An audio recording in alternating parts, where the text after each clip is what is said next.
and then time will be on fade out. 3, 4, 6. Oh, almost got hit by the missile there. All right, we got one more hit. Nice. And that's time. GG's! Big claps all around, folks. There we go. And we got the ring pop back. Hooray! Got the ring pop. Got Tails with us. And yeah, this was a pretty good run actually. What do we get on our time there? 102.41. I'll take it, especially after the mess ups that I had in launch base and then messing up the monitor clip afterwards. But I'll gladly take this. No, that was a great run. That was awesome. Yeah, huge thank you for being here for this. And yeah, because like right when I saw that I got in the schedule, I was like, I gotta ask Mar if she can commentate this with me. No, thank you so much for asking. I love this game so much, and the speed runs are even great. And you know, you're a great friend, and I love watching your runs. So yeah, thank you for having me. No, I appreciate that. Yeah, huge thank you to Breaking the Habit folks as well for having me do this. I think I've been in every single one so far for call, but yeah, and I think I've done all Sonic runs, I think too. So this is pretty cool.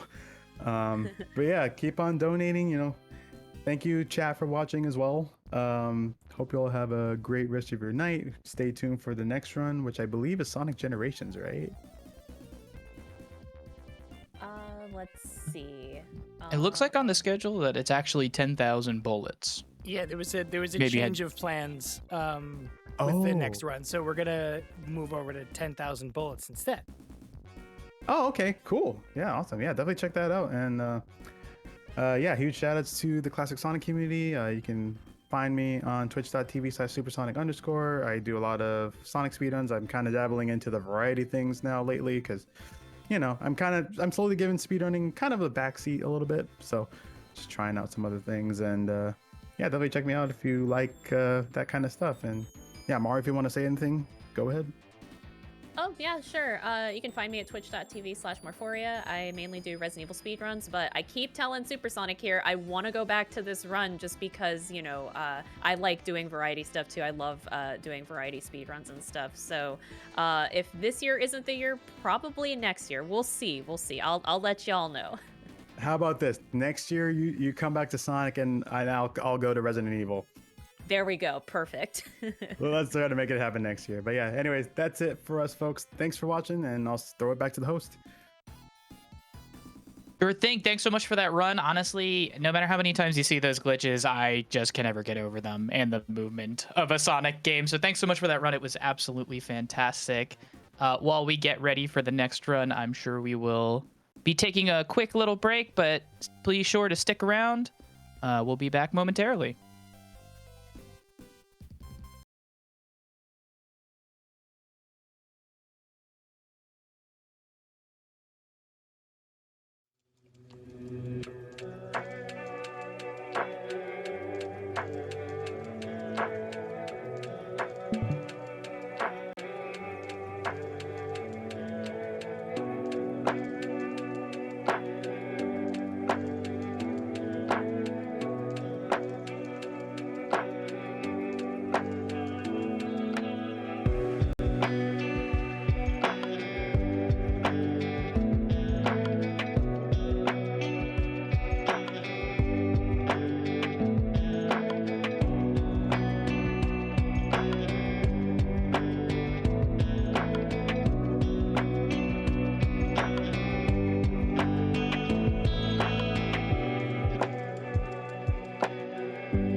I was diagnosed bipolar depressive about 12 years ago.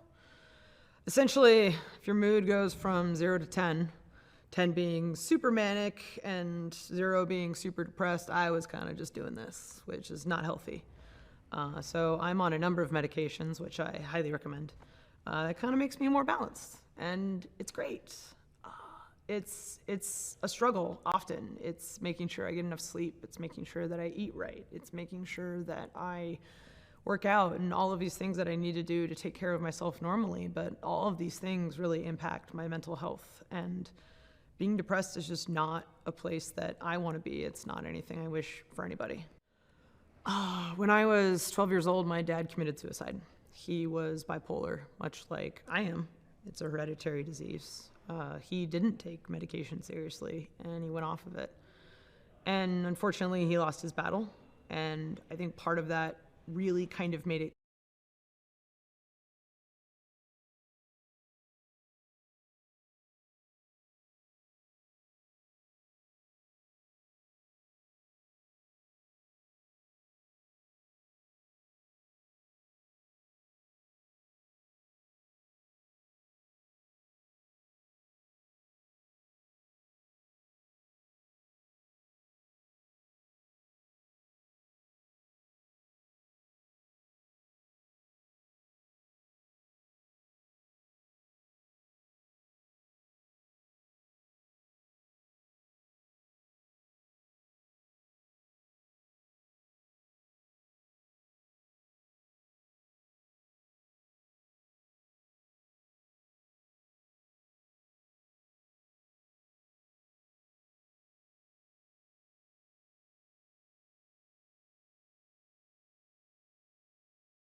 go back to our old place. It's probably locked up anyway. I bet it still looks the same as when I ran away that day.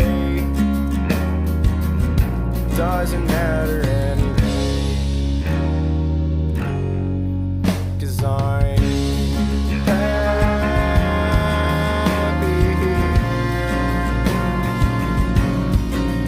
Yes, I'm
Welcome back, everybody, to Breaking the Habit 2025. Again, I'm your host, RJ, and I'll be with you for the next run, which is going to be a run of 10,000 bullets by Cosmic here. Before we jump into that, we did have a donation that came through in the middle of the Sonic donation that I didn't quite get to. It was from Raccoon Dog 24 FPS for $10 with no comment. But we thank you for your donation.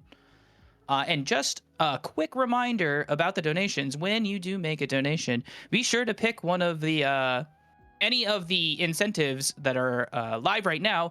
We're really trying to push for the secret ending for Manifold Garden. We probably have until somewhere around this run ending. We're currently sitting at $25 of 100. So if you're thinking of donating, make sure you pick an incentive. And also, while you're at it, pick one of the cool prizes. If you have the minimum donation for that, you could be entered to win it at the end of the marathon. Anyway, why don't we get things going? I'm going to kick it over to Cosmic. Take it away. Hey everybody, my name is D Cosmic. This is going to be 10,000 Bullets. We're going to be playing on the PAL version. This game came out on the PS2 in the greatest year of gaming, 2005. It is directed by Yoshitaka Murayama, the director famously of Suikoden. But this game is actually closer to like Max Payne than it is Suikoden. So we'll just get right into it and we'll explain some things as we go here. We're actually going to be starting on a save file that starts on very easy difficulty. This is not a difficulty that you can select from the beginning of the game. So I had to die like 16 times or something ridiculous on this save file and then save it at the first level in order to do this. But this is how we save like 2 minutes and also a lot more playing on very easy. So without further ado, in 3, 2, 1, go. All right, so heading into the first level here, there's a bunch of like exposition at the beginning of this game that actually has like no combat. It's just a bunch of text skipping. So I actually elected when I created the boards for this game to start the runs from the first actual playable level here. So the majority of this run we're going to be playing as Crow, who is a hitman living in Ireland. He works for a Rome-based crime syndicate known as the Tonio family. Crow has this ability called it's a gunslinger ability, which allows him to slow down time. It's actually like not just something that he is able to experience. I guess like it's a real world thing that other people are aware of happens. And there's like, you can inherit these powers from somebody. He actually inherits them from his mother. And the majority of the game, he's actually seeking to get revenge on the person that killed his mother. He has really no idea who this is as far as I remember. But he has a buddy named Judas. That's not a name that requires any foreshadowing, I think. But we'll get to him in a moment. So, as you can see here, we have a dash ability. It's actually like a melee ability that Crow has. That's what we're using for movement tech primarily. And we have reticles that actually will focus on an enemy. And the closer the reticle is to the center of the circle, the higher likelihood that our bullets actually have to land. So, and when that reticle turns red, that actually means we're going to get a crit shot. So, if you're in slow-mo, it actually makes it much easier to get those crits, but the big way to save time in this game is by not going for the slow-mo stuff at all, because it actually just makes the aiming slower. This guy's name is Keats Eichmann, I believe his name is. And he's actually, we're not going to be able to defeat him here at the beginning. But we are going to just kind of hope that he's like one of the most random bosses in the game. And he's right at the start of the run. We have to fight him twice, which is super cool. But he has a bunch of abilities where he can like shadow clone jutsu himself.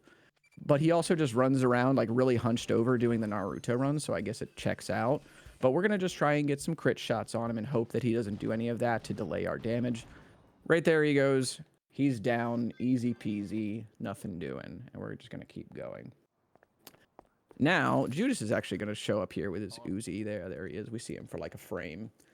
This is also where we get introduced to this game's excellent feature of having auto text skipping. So you can hold down the R1 button and the X button or circle button, I think. Those are both like the ways to mash through text in this game. And it will just frame one skip all the text that you encounter in these scenarios where the characters are talking. And this saves like 2 or 3 seconds. It basically just cuts whatever time you were spending skipping text in half. So if a text sequence was like 10 seconds, now it's down to 5 seconds. It's an awesome quality of life thing for replaying this game that I just wish more games had. It's so cool. It's great. Getting into this next area here, we're going to actually talk about some of these skills that we can use here. So down in the bottom left corner, you're going to see the slots that we have. There we go. Okay. I got almost all those guys. And we just use the blind shot ability using the L2 button. So you can have loadouts of abilities in this game that either allow you to do evasive or offensive maneuvers.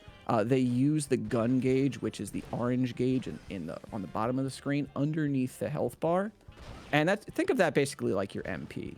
So all abilities have a cost, however small. Even slow-mo has a cost. It will just tick down a little bit. But the blind ability just allows Crow to shoot in 2 directions, essentially, at once. And it's very John Woo. John Woo. This game owes a lot to John Woo. A lot of games do, but, this game especially is good about it. We're going to get to fight Keats here again after this. This just looks like a render from the first Devil May Cry. It just looks like you're equipping the handguns from that game really quickly. But now we're going to go ahead and fight Keats. Again, this is where we're going to actually defeat him. And we're just going to hope that he doesn't call out a bunch of his clones. There's also an ability where he dances and he's just invincible, which I don't particularly feel like I'm invincible whenever I dance. I feel rather vulnerable when I do that. But I don't know if anybody else has experienced anything different. Maybe dancing is just the key to invulnerability that I haven't unlocked yet. I'm with you, honestly. Oh, here he goes. Yeah, he just got the shadow clones out here. Now, you're going to notice here, too, that Keats is... when we reach a certain amount of damage, he's going to get knocked down. There's the shadow clones. He knows what's up. He knows he's on the stage. He wanted a little bit of extra time. But every boss in this game... Also, we can... Slowing down time on those slow-mo sections actually speeds up their death animation, so you want to do that whenever bosses are dying. So you just get a faster death animation. It's interesting, because it's like, oh, I guess that works, right? So if you hit your slow-mo power when there's already slow-mo, then it will speed up time, because it's a double negative or something. I don't know if that's how, time manipulation works, but that's what we're going to go with. So now we're going to skip through this text here. Once upon a time, I remembered what was happening in the story at this point, but we're going to go over here and visit our buddy in this information shop here.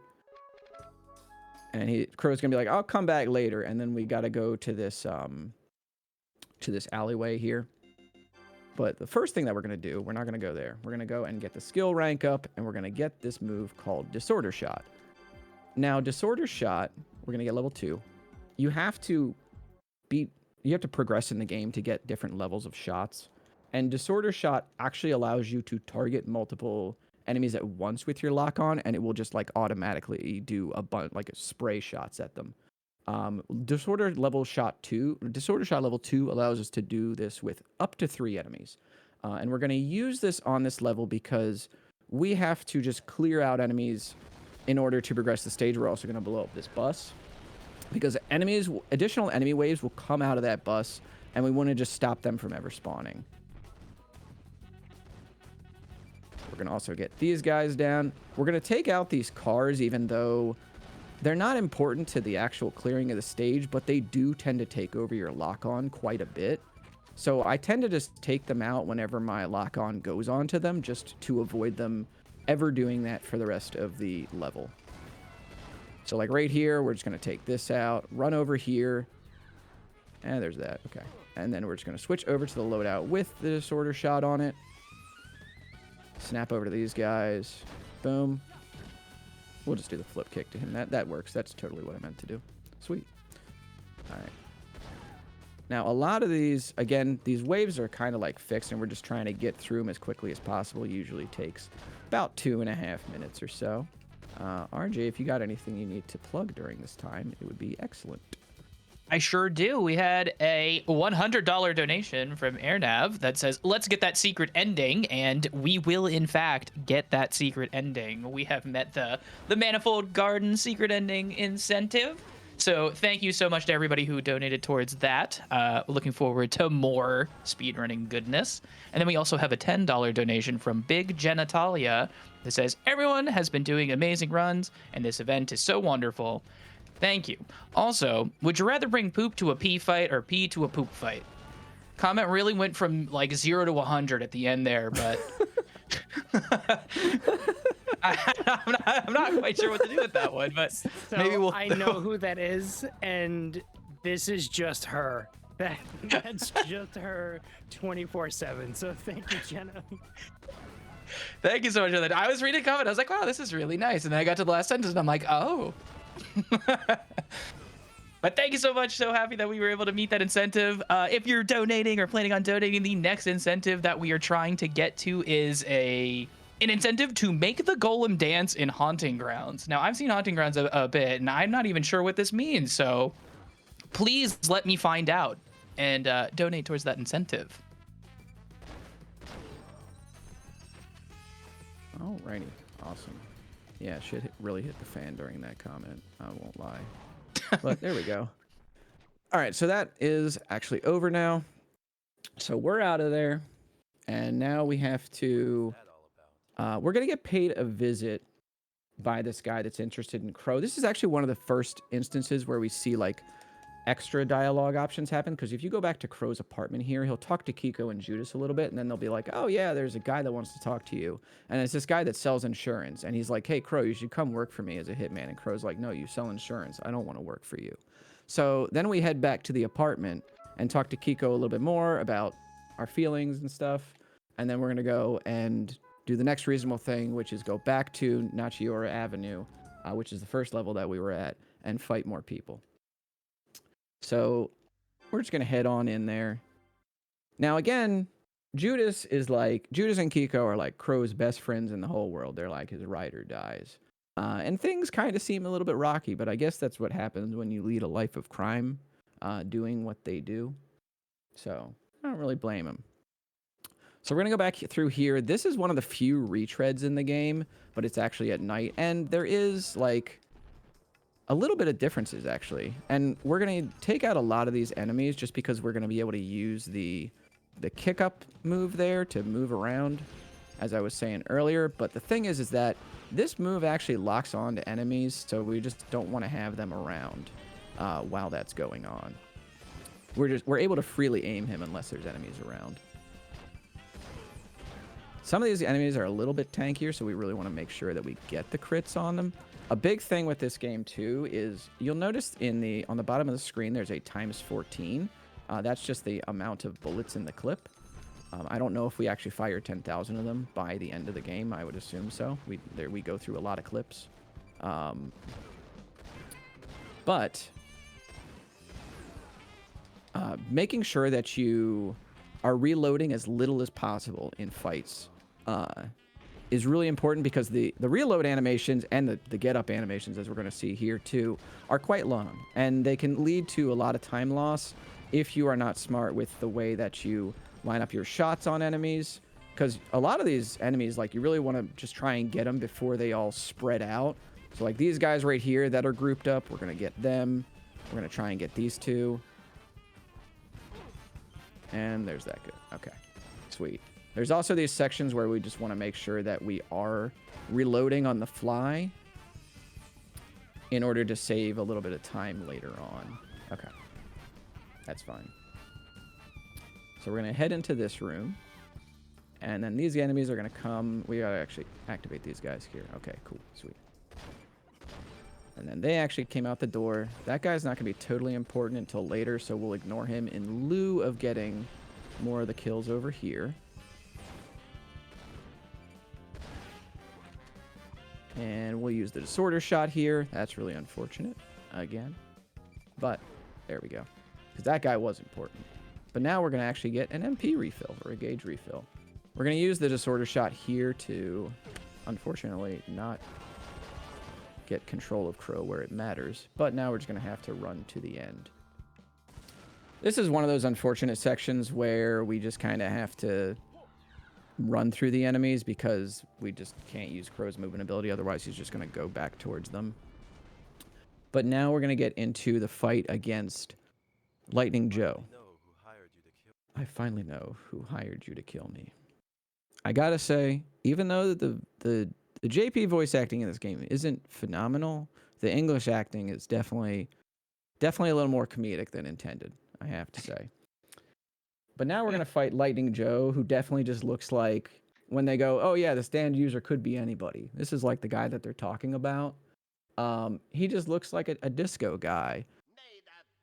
And he says, may the best dressed win.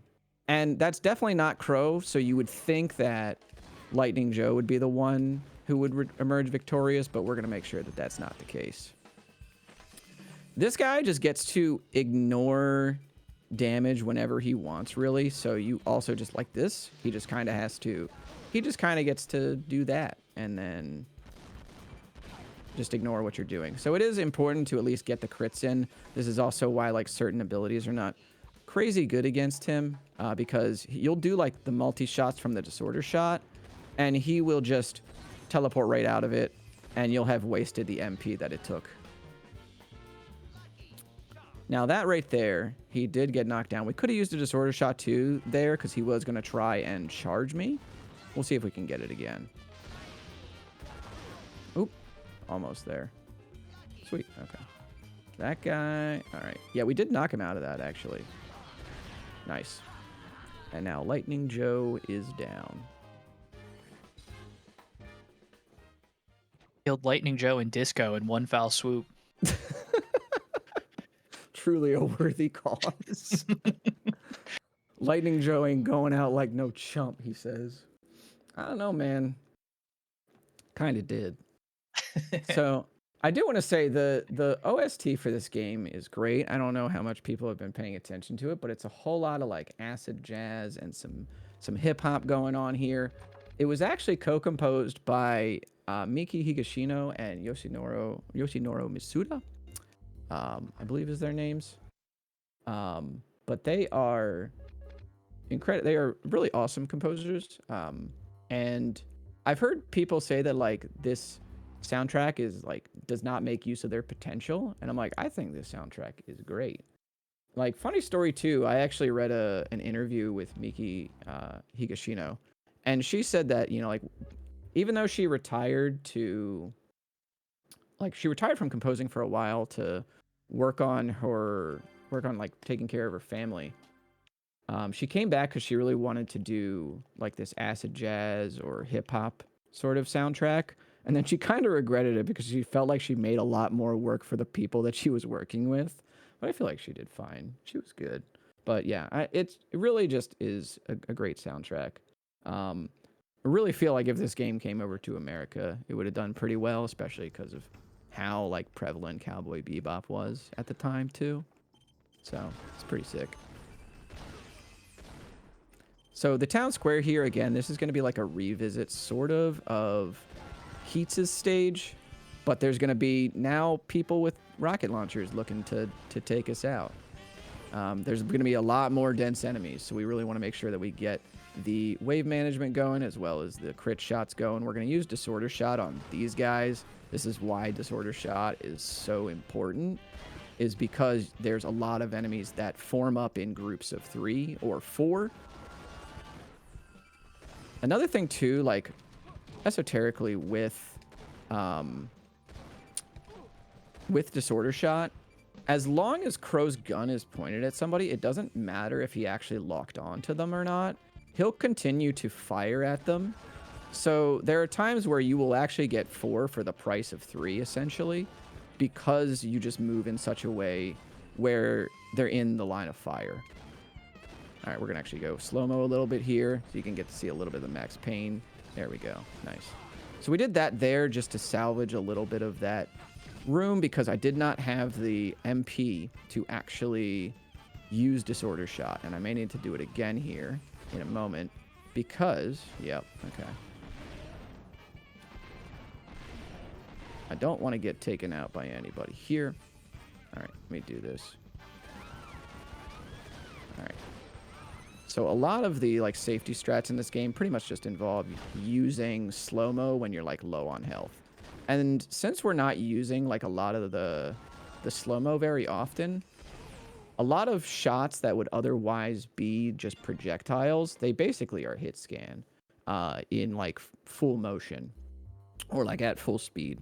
This is also a reason why playing on very easy is important, is because enemies in this game on normal and above do like, they do some damage, man. They do some damage. So not only does like very easy allow us to, you know, like enemies have less health and everything, but it also allows us to just play a little more risky overall, and that is part of what makes the run fast. Now, Papatonio here, Crow decides he's going to just go and kill him or just defeat him. He's going to, I think that actually it's revealed that Papatonio betrays him in some way. So, yeah, we gotta make short work of him. So we're going to do that by invading his mansion, and we're just going to do front flips through his lobby, which, bold move, honestly. Given the high thread count on these carpets, I'm sure. That's Now exactly we're what gonna I go was thinking. The high thread counts on the carpet.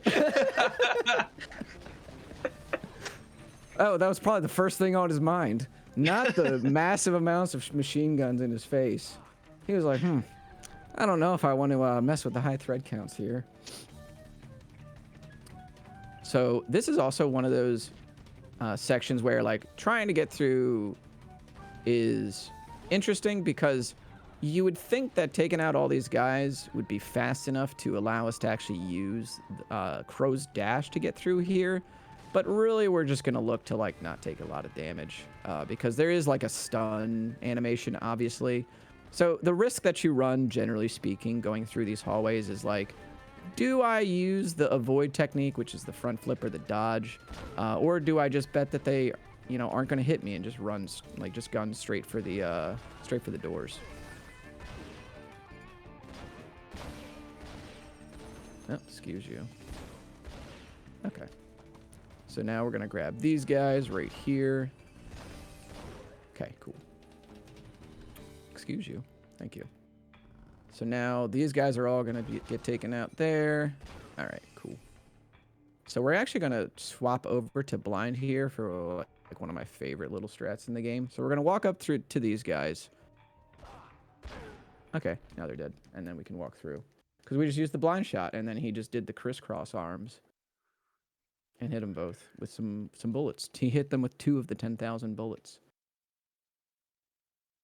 This game in Japan is actually called Tsukio ni Saraba, which means Farewell to the Moonlit Night, which tonally is like a completely different title than 10,000 Bullets.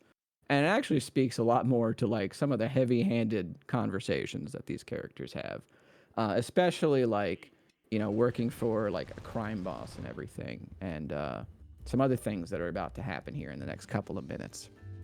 But in the meantime, here is Papatonio, and this fight is actually just going to be using Disorder Shot in order to loop his stun animation, because every boss, when they take a certain amount of damage, will get knocked down.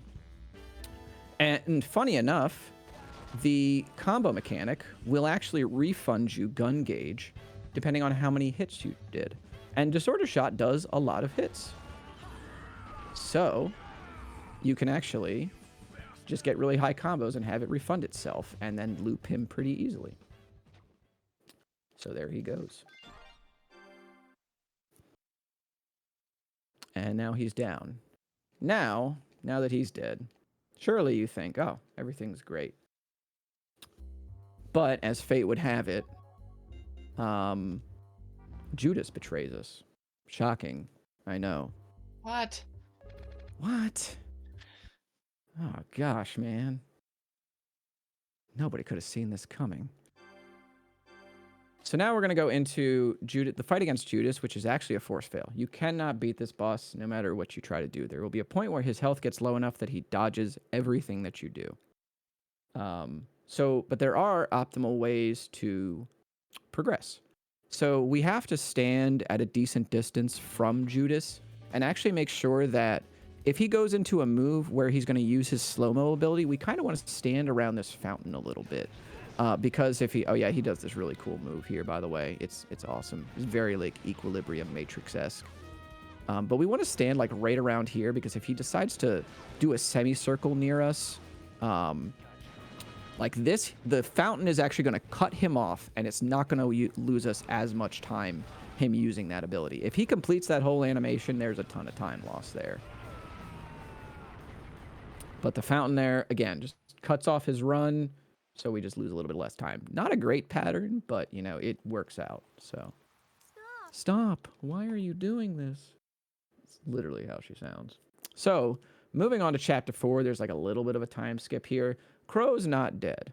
Now he's living, I forget entirely where, but now he's living with this woman that he rescued whose name is Alice. He rescued her from people that were coming after her after they killed her grandfather. And she has the abilities of a gunslinger as well. She also seems to have stolen Leon from RE4's jacket and dyed it red, which is pretty cool. She also seems to have stolen the Red 9. So let me see here. So now we're going to buy a couple of things. We're going to buy the egg shield, or the energy shield. And then we're going to buy that one right there. And then we're going to go over to Alice here. We're going to buy a few abilities for her. We'll get into those in a moment. Probably on the next stage, actually. Now, up until now, you've seen me only really use Disorder Shot and Blind. And those are very, like, proactive abilities. Those are abilities that just use the guns in a different way. Energy Shield is quite interesting because it is an evasive tool that allows us to absorb bullets, and at level 2, it allows us to reflect them back at the enemies. Now, next, along with this bumpin' soundtrack, we're going to head into this club and get some people with rocket launchers to spawn so that we can reflect their rockets back at them and clear out this whole place, which is honestly really cool. But we just got to get these guys to unspawn here real quick. All right, that's good. All right, let's do this. All right, hang on. All right, there we go. So now, I don't think so. And now it's going to hit. Now you see on the radar there, we were watching the radar. And then that's what happened. Okay, there's one that came at us. Yeah, I kind of understand that. We're just going to use the energy shield again just because there's a lot of explosive stuff coming at us, and we do not want to get caught in the crossfire here. Because when you allow that to happen, this is what happens. But we're just going to boot it up again. I don't think so. And then all their rockets get reflected right back. Okay, so we got to do this real quick. We're going to use the slowdown a little bit here. Okay. Good. All right. Sweet. We got through there. It costs a lot, but the energy shield, absolutely worth it when it comes to being able to turn the tides on enemies, and it completely changes the dynamic of some rooms. Because otherwise, we would have had to manually just like dodge all those bullets and all those rocket launchers that everybody was throwing at us. But instead, we just get to reflect their projectiles back at them. We're just going to use this right here. I don't want to use too much MP, because now we're going to be able to use this right here. Just going to do this. Okay, well that didn't work out, but it's cool. Now we're just going to go ahead and dash to the end. A little bit of a rough level, but we're in there. So now we're actually going to play as Alice in the next fight. So she's a little bit different than Crow. Crow really specializes. Crow's sort of like a jack of all trades type deal. Alice really specializes in long distance combat as well as movement. Contrary to Crow, her movement ability, the Shadow Step, can be freely targeted anywhere, even if enemies are around. So we're going to actually use her for this ability, for this this level in an underground shopping center, like almost looks like a parking garage, where there's going to just be a ton of enemies around, and we're just going to fly past all of them with her using the shadow step. And the reason we got the second level of it is so that we can actually decrease the cost of it on the gun gauge. She can do this ability up to 3 times, but we're going to pretty much just do it in spurts of 2 in order to just avoid the cooldown on the 3rd charge. We ought to also avoid these like scrolls that are everywhere, because if they explode, they take out a lot of your gun gauge. They do a little bit of damage too, but the gun gauge depletion is really like the big one. We're gonna take out this one lady with the rocket here because we didn't want to. Okay, well that's fine. That'll work out, I suppose. But here we go. All right, there we go. And we're through there.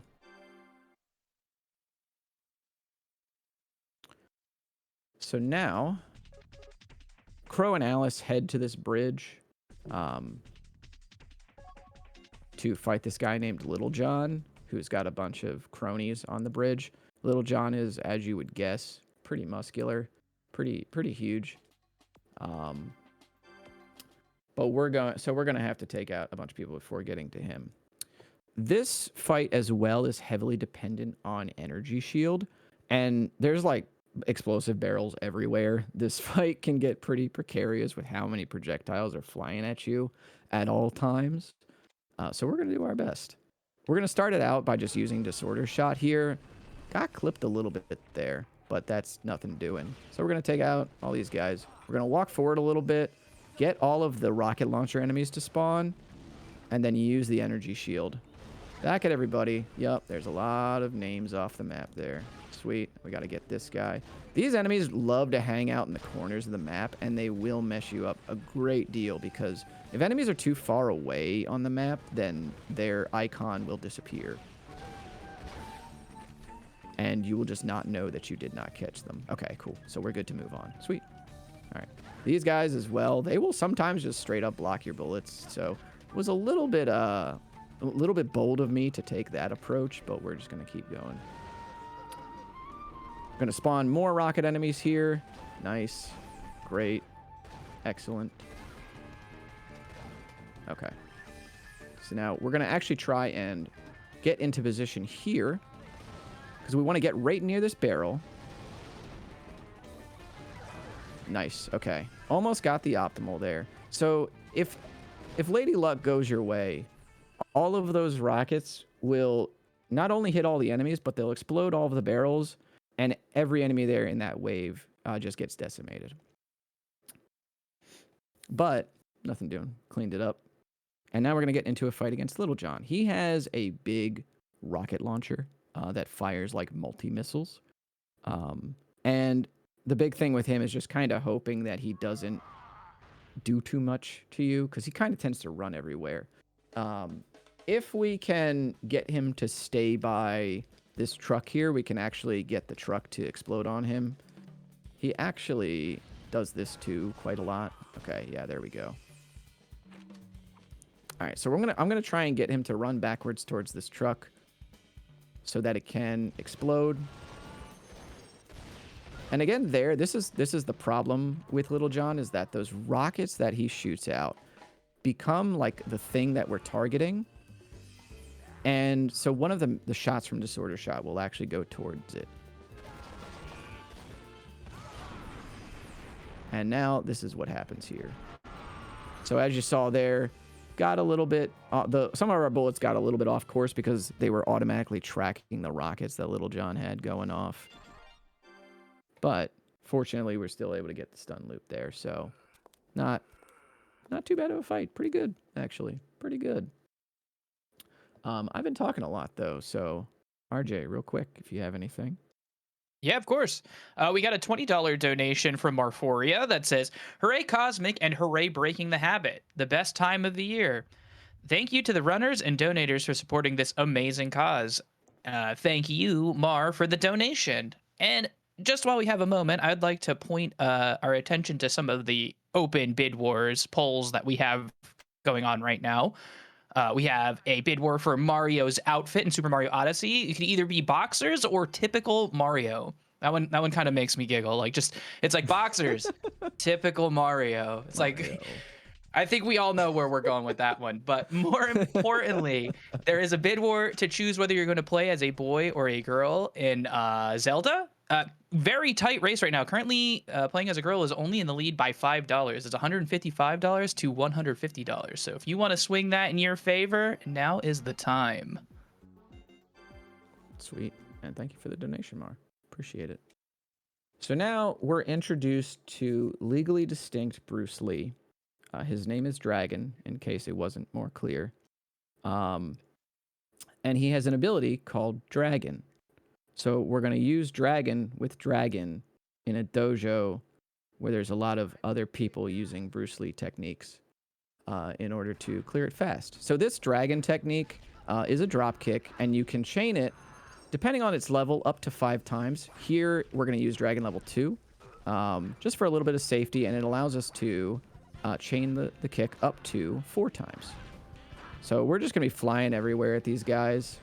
We can also do like regular melee combos, but that's a little bit useful later. It is one of like the best movement abilities in the game, actually. In the New Game Plus category, you actually use him on some of the levels that you would typically use Alice, because he just zooms all over the place with this ability. But now we're just going to use this right here. Okay. And we'll get these combos going here.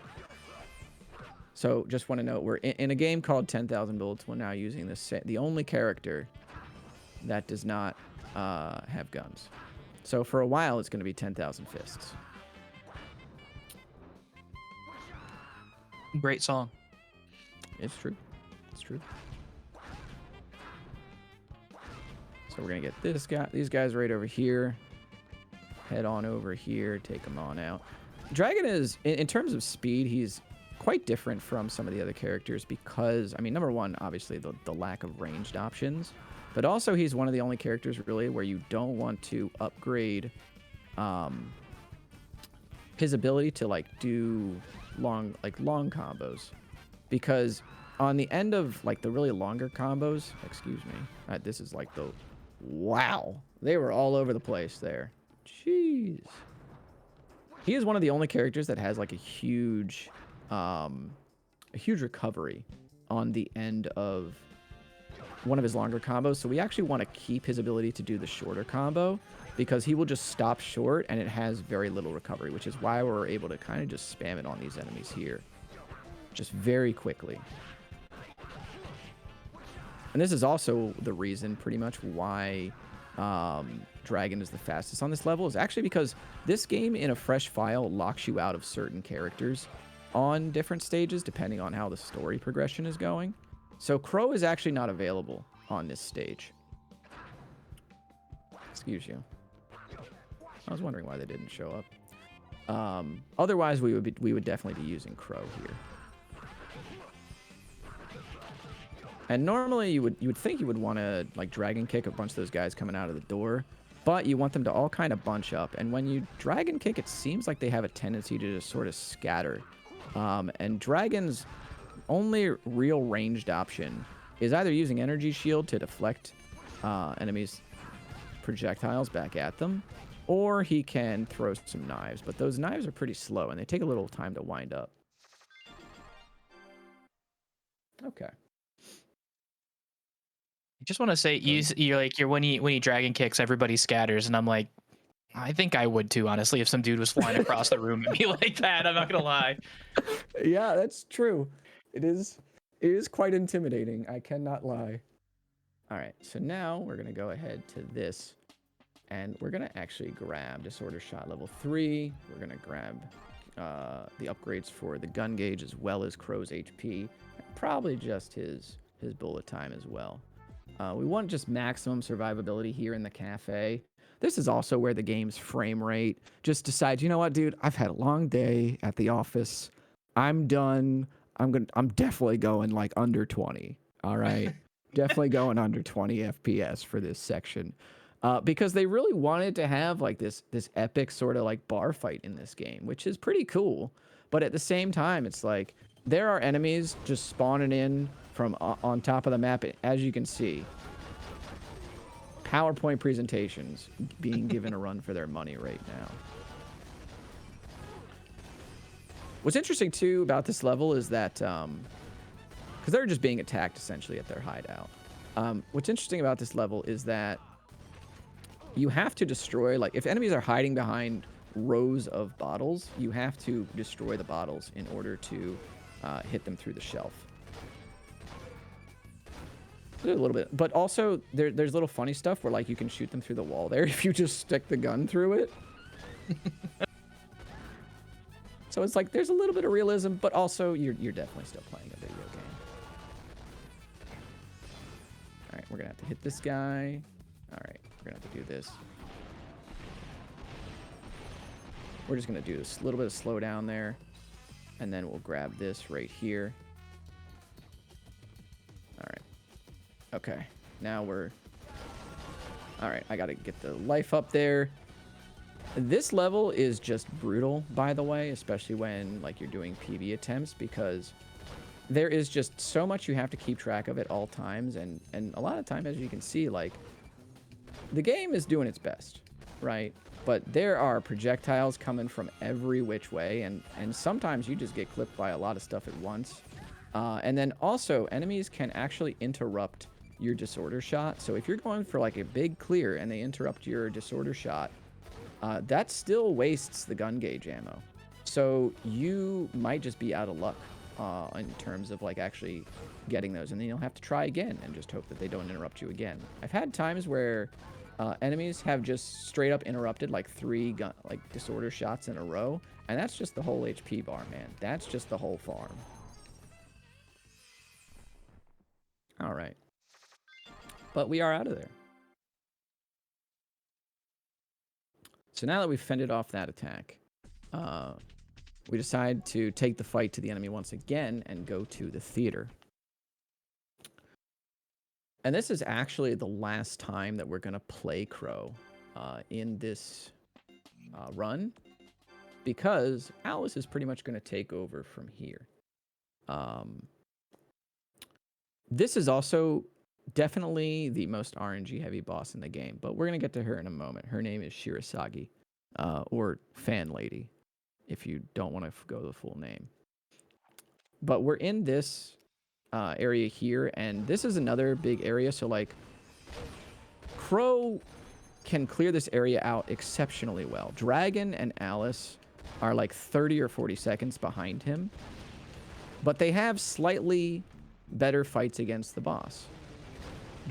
Crow, depending on how much the boss decides to block, can lose like a minute just randomly.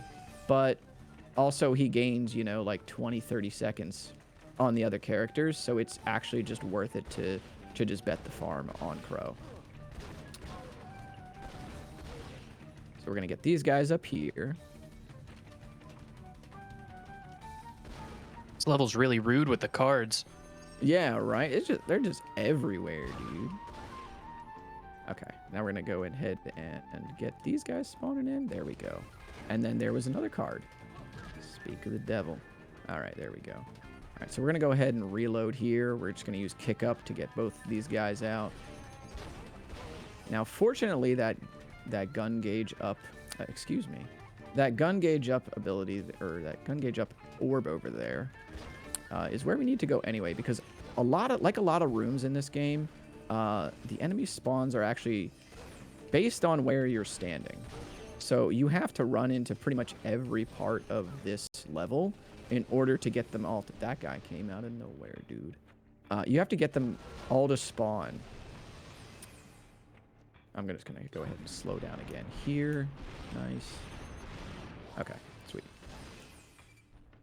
And when, like, we stepped there and immediately these guys spawned in.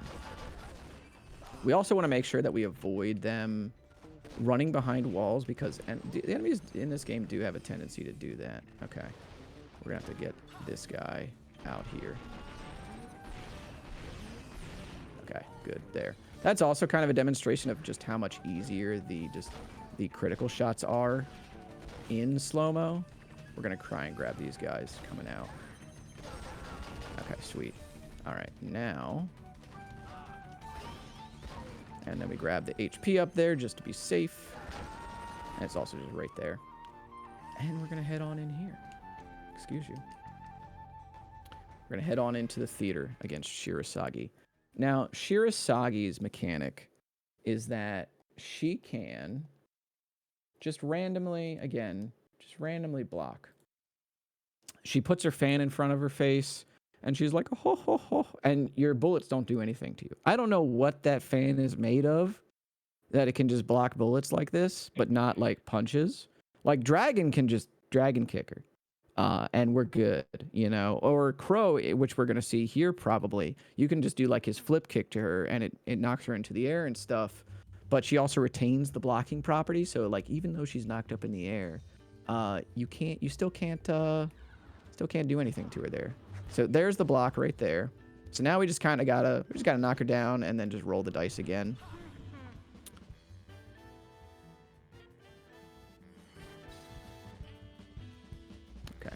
All right, we're gonna, oh, there we go. Never mind. We gotta just do this. Excuse you. So this is what I was talking about. Now we're just in for a rough one, folks. We just gotta hope that she decides to be nice at some point, or otherwise we're just gonna be chipping away at her health. All right, that's fine. Now we can actually do some stuff to her. All right, sweet. If you will just continue to not block, that would be exceptional. Oh, you heard me. Okay. Absolutely listening. All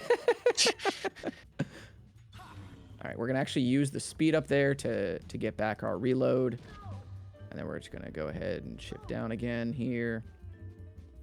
At least here, too, we can wait for the disorder gauge to fill. All right, good. There's another knockdown there. All right, that's fine. We're going to just use this. All right, good. Here, it's important, again, to make sure that you're not in slow-mo so that the boss gets up faster, because you really want her to reset her animations quicker.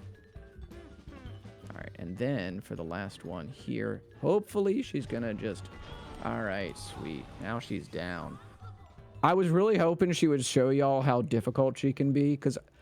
Let's be real. She was going to do it whether or not I wanted it to happen anyway, so I might as well have said, you know what, go ahead and do your thing.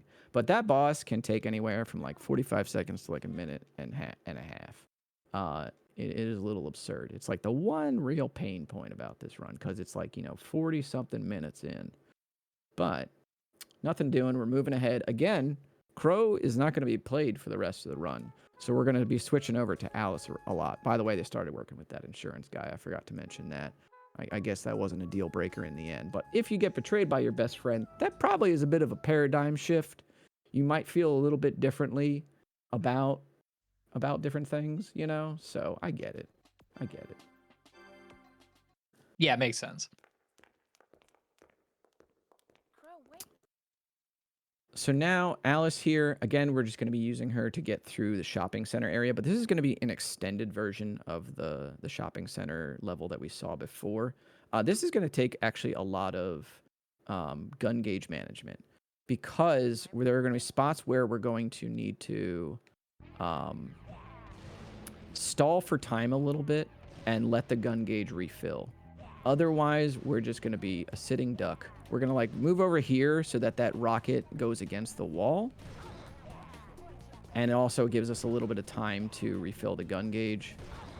So we're going to also run a little bit here while the gun gauge refills, because you can go on this whole left side of the map and there's a whole lot of enemies that want to mess you up. And it's a whole lot of fun, trust me. That's where I went during my casual playthrough.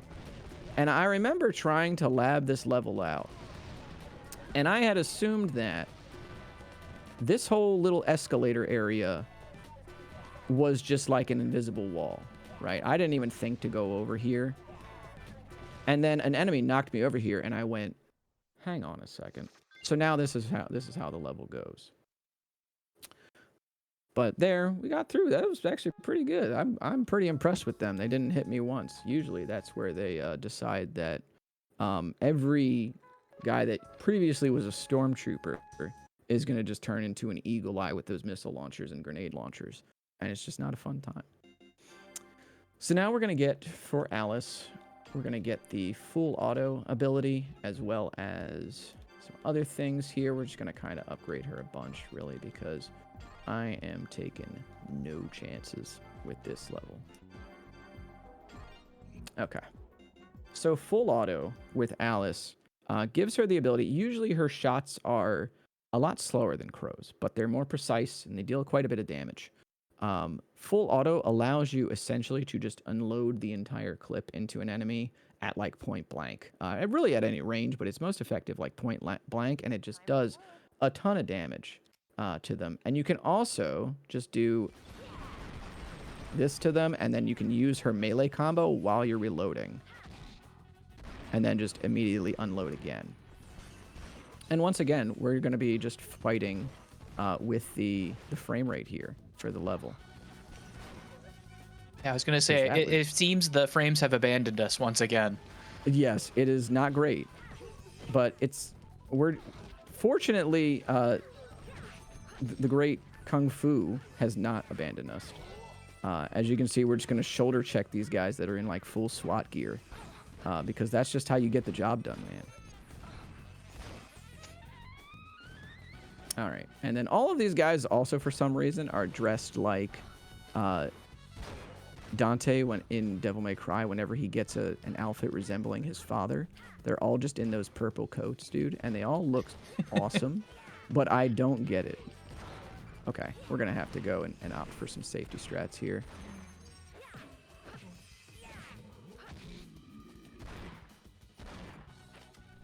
All right, so now we're just gonna slow down time, and we're gonna be keeping this state here until the health orb spawns, which should be momentarily. Oh, hold up. Oh boy, am I wrong?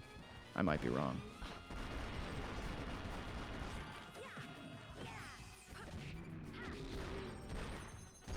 Oh, that's not good.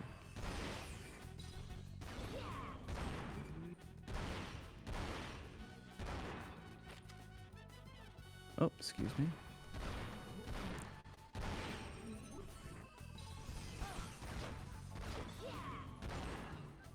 Oh. Oh, hold up. Oh, there we go. Okay, now we're good. Not even close, honestly. I wasn't worried. Were you worried? I was totally worried. No, of course not. All right, so now we're just going to continue to play safe a little bit here, just in case, because this level has been a little uncooperative. All right. And as I said, like her ability to get off these really precise shots is great. Okay. Okay. All right. Oh, that guy's going to roll. We don't want him to do that.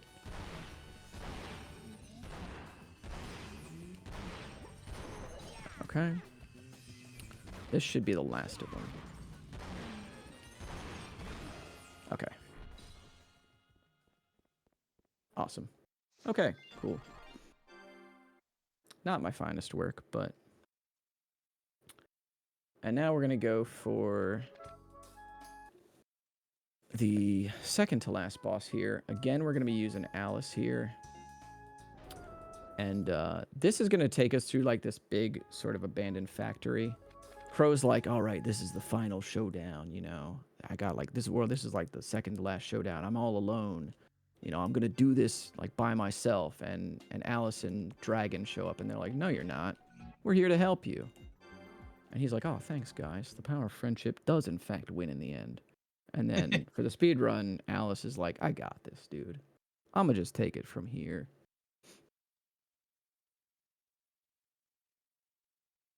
So,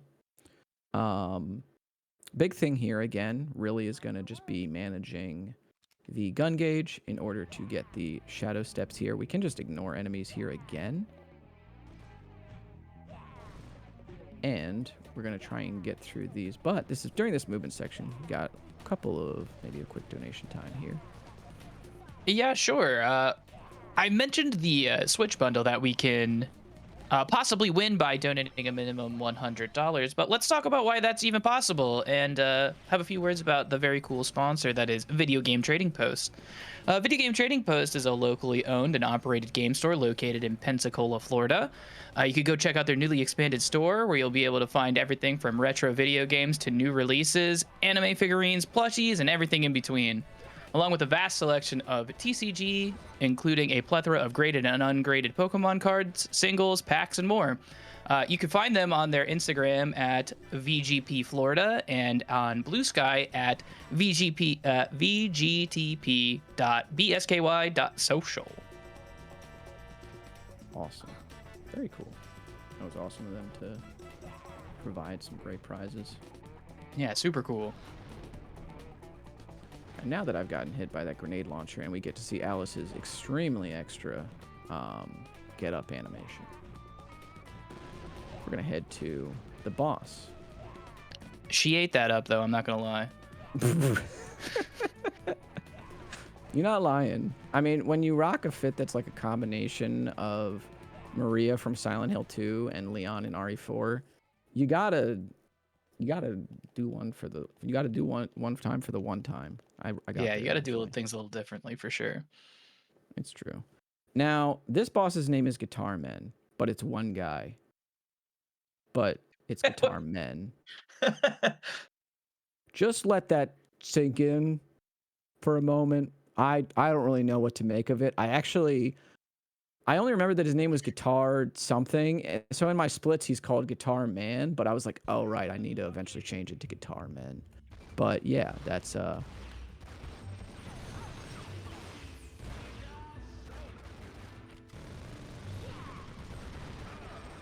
Okay, now he's going to get knocked down. We're going to try and get the full auto on him right here, but we're going to be going into... Oh, excuse me. Oh, that's fine. We want him to do that. Okay, good. So we want him to be getting up, and then we're going to go slow-mo. And then he's going to say that word, and then we're just going to go ahead and loop him. There we go. Nice. And he's going to say, dang, y'all. Good golly, Miss Molly. And we're going to get the full auto on him again. Okay, he's going to do that attack. Okay, good. Awesome. And he is down. So, the plural singular man has now been defeated. And now we're going to head to, for the second to last level, an aquarium. I don't remember the significance of this aquarium in the plot, but I do know it's a little bit fishy. So that's kind of why we have to go here to the end of the game. And we actually don't have to do any map movement here, so we're just going to pick Alice and just go. Again, it's the advantage that she has over Crow is her ability to freely move this Shadow Step ability. Crow, again, is just locked to enemies, so he would have to just kind of run slowly through them. The problem that Dragon has is that, number one, his damage output is not really as great as Alice. But his Dragon Kick ability, if it collides with an enemy, he will like recoil and then, land on the ground. Alice does not have to path that carefully. So there's just, less, there's more margin of error, I guess, technically for Alice. That's like, it's a little more forgiving because you can just kind of go through.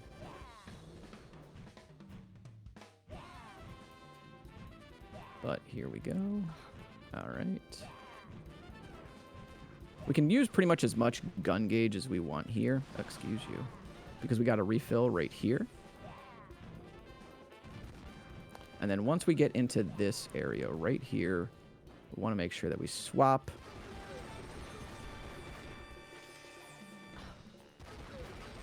Nice. Okay.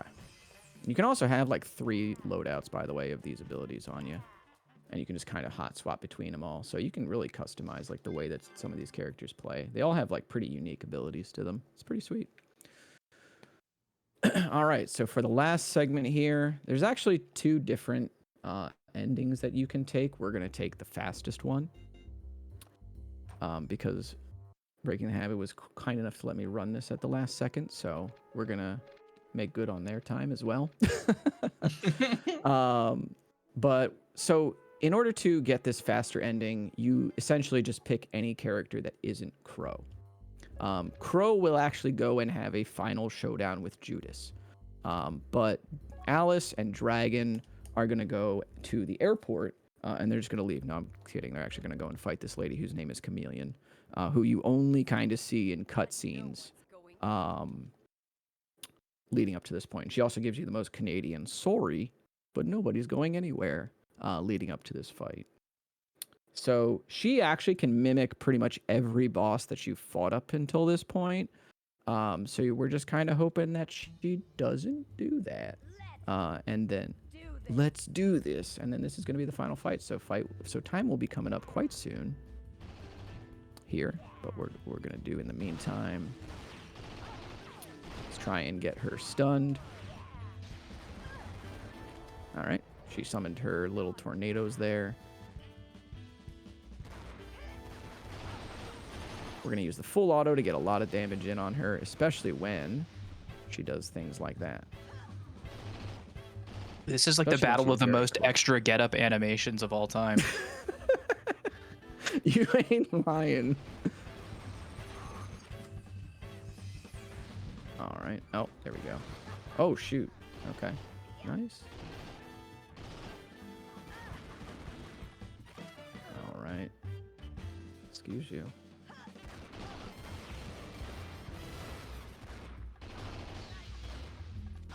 Oh, I thought I could actually avoid her there, but it's fine. Excuse you.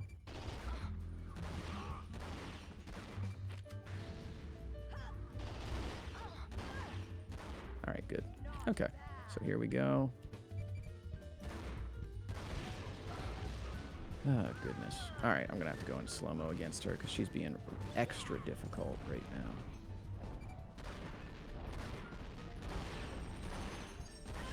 And that is time. GG. Thank you much. So that is 10,000 bullets. The closure to this is that Chameleon is defeated, and then Alice kind of goes about her life being a gunslinger.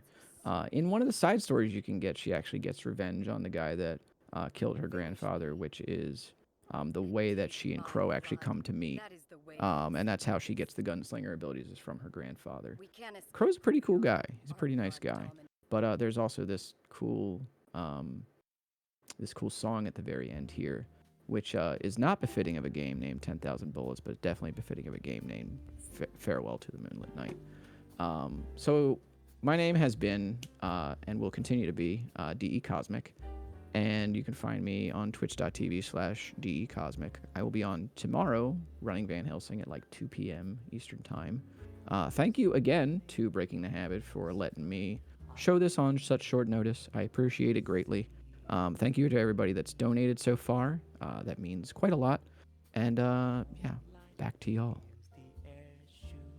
Thanks so much, Cosmic. That run was fantastic. The game is super cool. I recommend checking it out. There's a lot of very fun little details that you can get from playing it. But we're gonna go ahead and keep this thing pushing. We still got one more run tonight. We have a run of Manifold Garden by Osborne, and y'all were so generous to unlock that secret ending, so please look forward to that. But in the meantime, we're gonna have to get things ready and go back to a little break. But stick around, we'll be back shortly.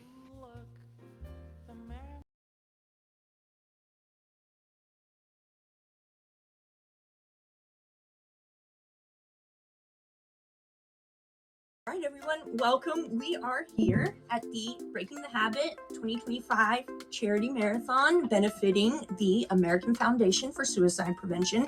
I am here at the Video Game Trading Post located in Pensacola, Florida. We sell video games here. cards and posts. We tried to get Jeff Keeley involved. Unfortunately, he never answered my calls. So I am joined by my lovely coworkers. This is Mario, this is Chris, and I am Jenna. I'm gonna go over a little bit of how to enter the raffle and the donations. And then we'll go over and look at the prizes and see what we have on offer. Most of the prizes, or all of the prizes, is a minimum $10 donation. You can enter as many times as you want for whichever prize category you'd like. And for the final kind of grand prize, it's a $100 donation. It can be either in once or over the course of the event. It can be during any block, it doesn't matter. And then as we go over the prizes, we'll kind of cover that again to make sure it makes enough sense. But we're gonna go ahead and start checking out some of the prizes. We have some handy team members here that would love to pass the prizes over. Okay, all right. Where's my hand? There we go. There we go. All right. Chris and Mario are going to present one of our first ones. This is the Devil May Cry collectible figure set. You got the devil, and he's crying, and his girlfriend, and this guy. They're pretty cool. They're pretty based because Devil May Cry is pretty cool. These ones will be minimum $10 donation, and like I said, you can enter as many times as you'd like. I think they're old. They're like retro. But that's cool because we're a retro game store in Pensacola, Florida. Anyways, pass those back, please. Next prize. There we go. All right, Mario, present your prize. Here you got. It's the blue hedgehog. That is what that is. It is the Sonic Squishmallow holding his glorious donut. Yes. We all love donuts. Again, minimum $10 donation to get that beautiful Sonic. He was sent away, but it's okay. No, I'm kidding. All right. We got Sonic. We got Devil May Cry. Let him cry. Next. This is from our good friends over at Magic Card Shop. They have generously donated these 2 items.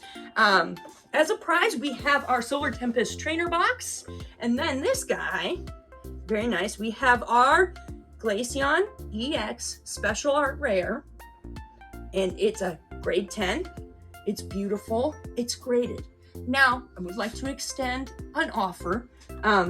If anyone wins this one, and they're not really into Pokemon cards, I would be happy to take it and film myself eating it on camera for everyone. So keep it in mind, and I'm dead serious.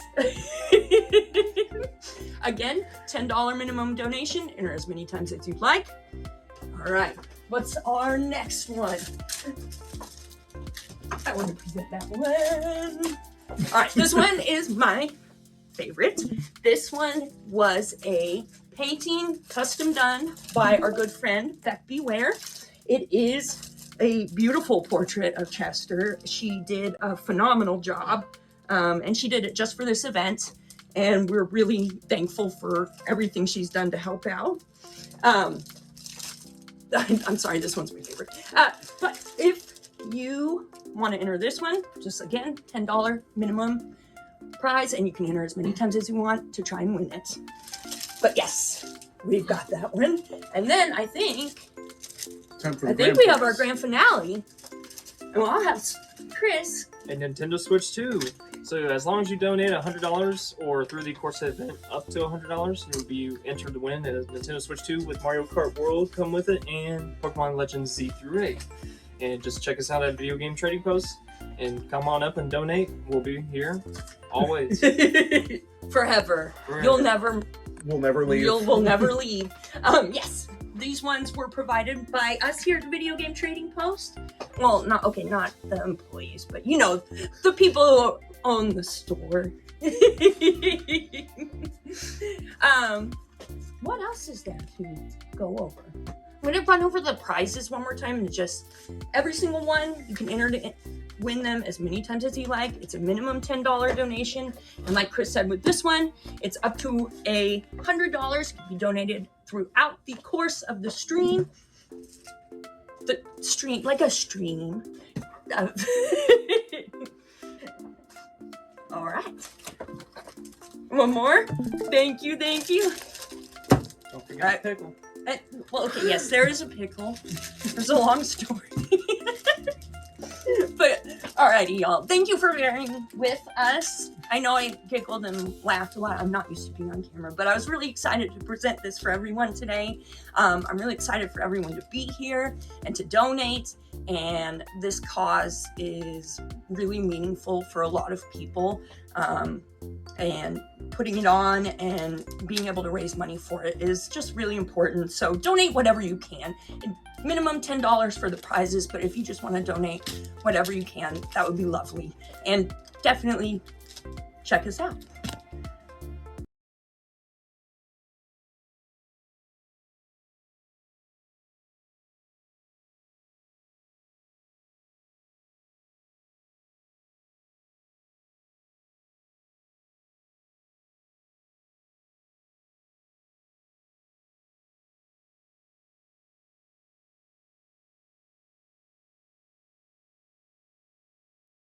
Welcome back to Breaking the Habit 2025.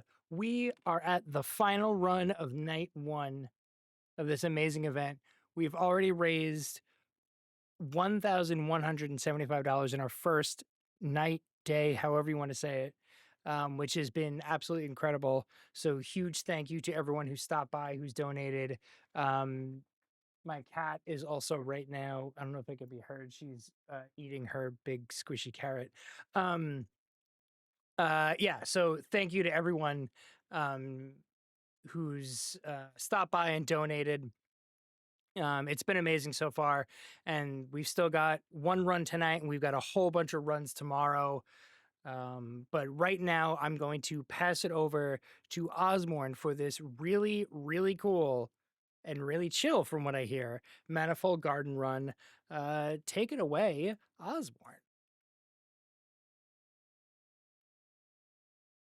Much for the wonderful introduction, LP Soldier. My name is Osborne, everyone. I hope you're all having a wonderful night. This is going to be a run of Manifold Garden. I just want to first off shout out the fact that you've already raised over $1,000. That's an absolutely amazing thing, and I hope we can raise even more during this run, even though it's a little later in the day.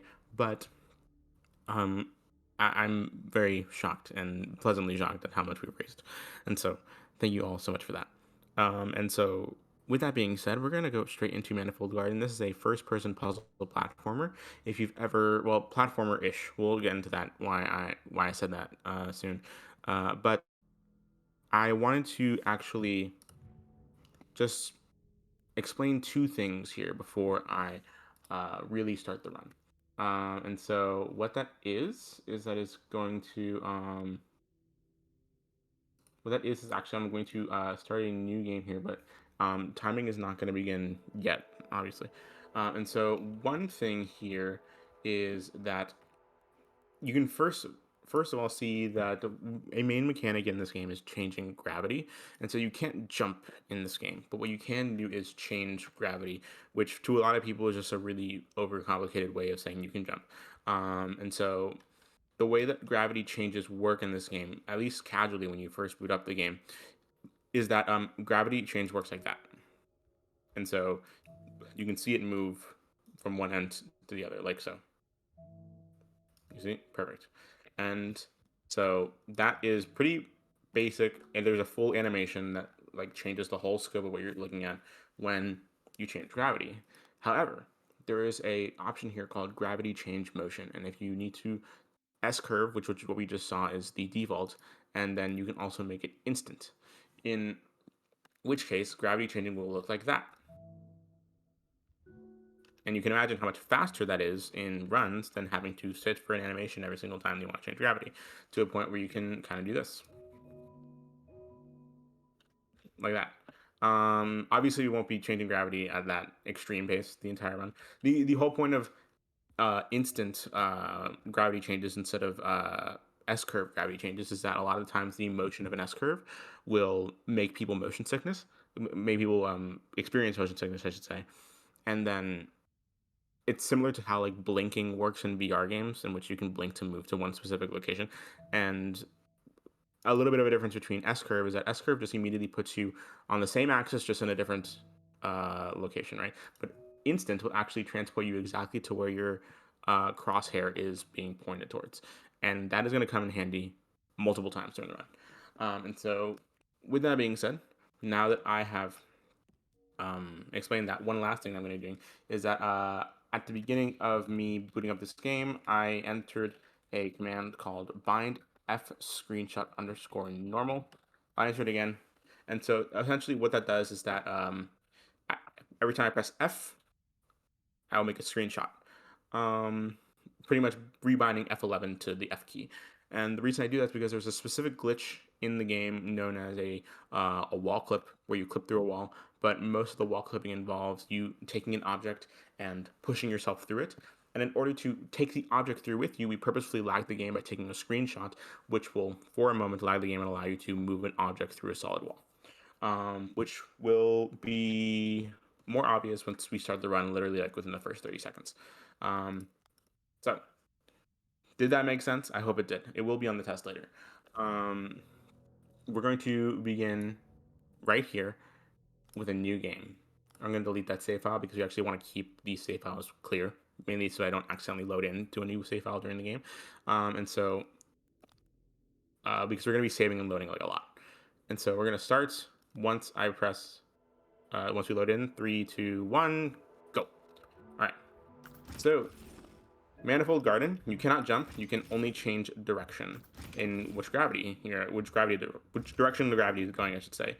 Each plane of gravity is represented by a specific color, in which only things of that color will work if you're on the same gravity plane as it. And so we're right now we're here on blue. As I said before, there's a glitch in this game called wall clipping. You essentially take an object and, please, really. There we go. Perfect. That's the timing. Okay. I don't know why I struggled on that so much. You essentially take an object, you take a cube, and then you like walk forward as you put down the cube, which will push you through the wall. And typically there is a second part to this in which you clip the cube through the wall as well. And in order to do that, you press a screenshot, or you take a screenshot while picking up the cube at the same time, which lags the game and makes you pull the cube through the wall. Thankfully, I got that Kobe shot in one try. Well, you can only really do it in one try, but essentially dropping that cube right into the pedestal so that the door is already open by the time you get here is a small time save, and it's always fun to do. So as you can see here, the main gimmick of this game is that everything is infinite in every direction. And ooh, I missed the mark here by one stair, which means I have to go down it one by one. That is the fall of shame we're doing right now. Come on, we're looking for a little bit of a sliver in the wall here. There we go. This is the area to the secret exit.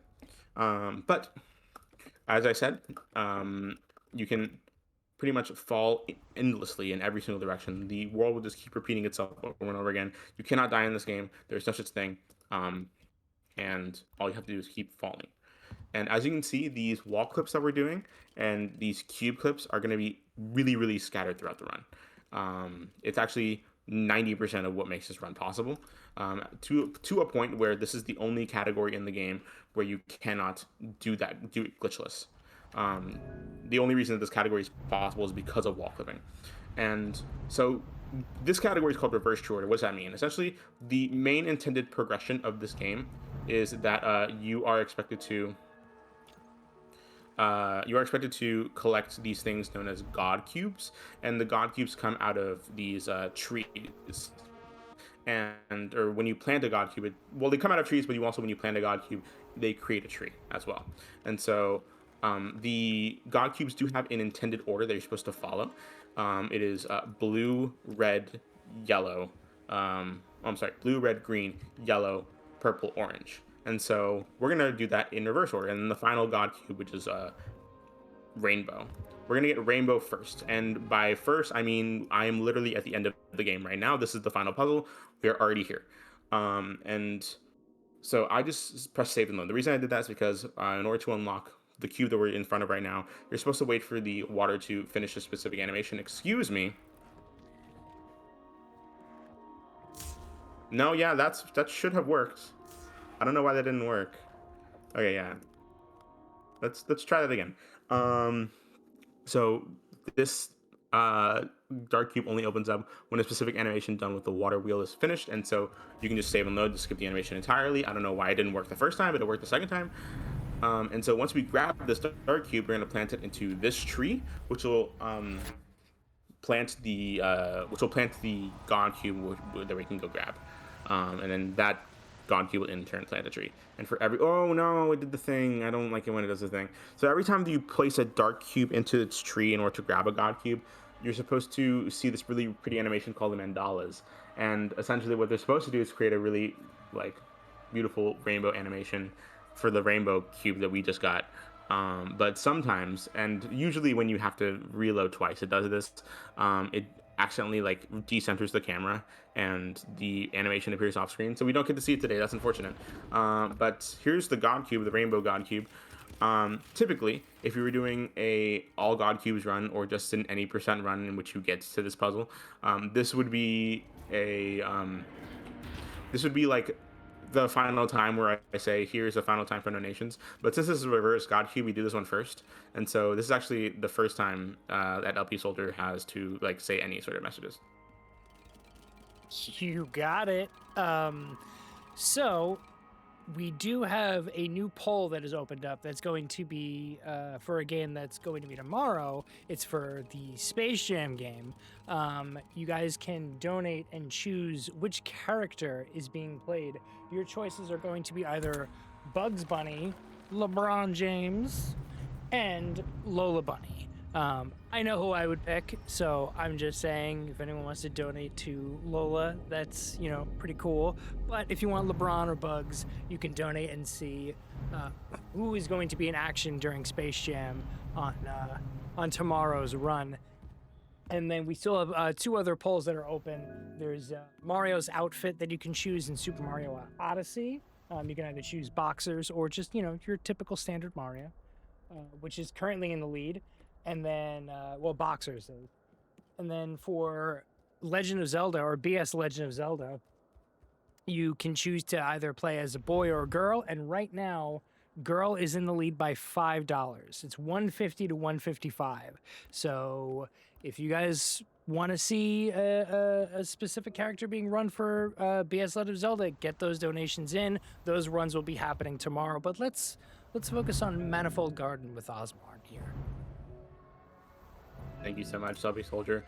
Now we are back at the main tower that we first entered this area through. We're going to clip into the tower this time, and we're going to go here. We're essentially going from the last area of the game back to the first area of the game.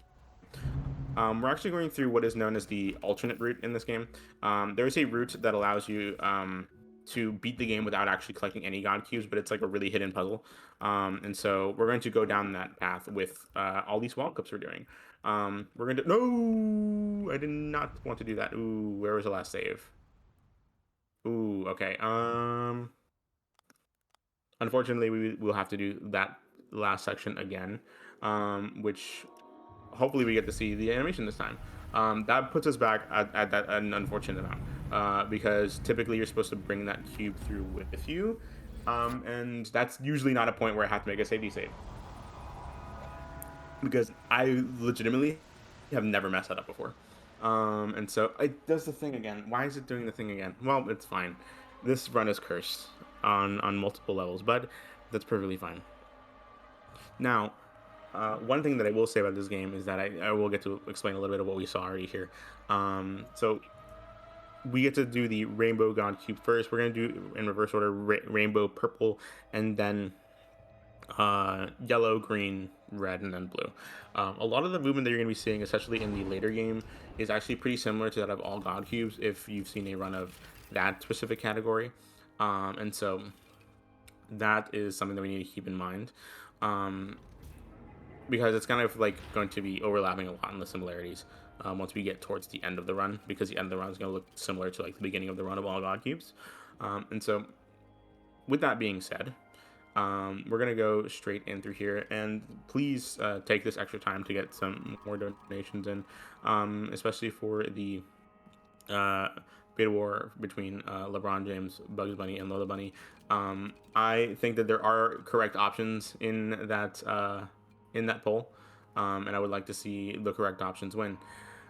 And so, with that being said, we're gonna go back down here. As you can see here, we can just fall straight down.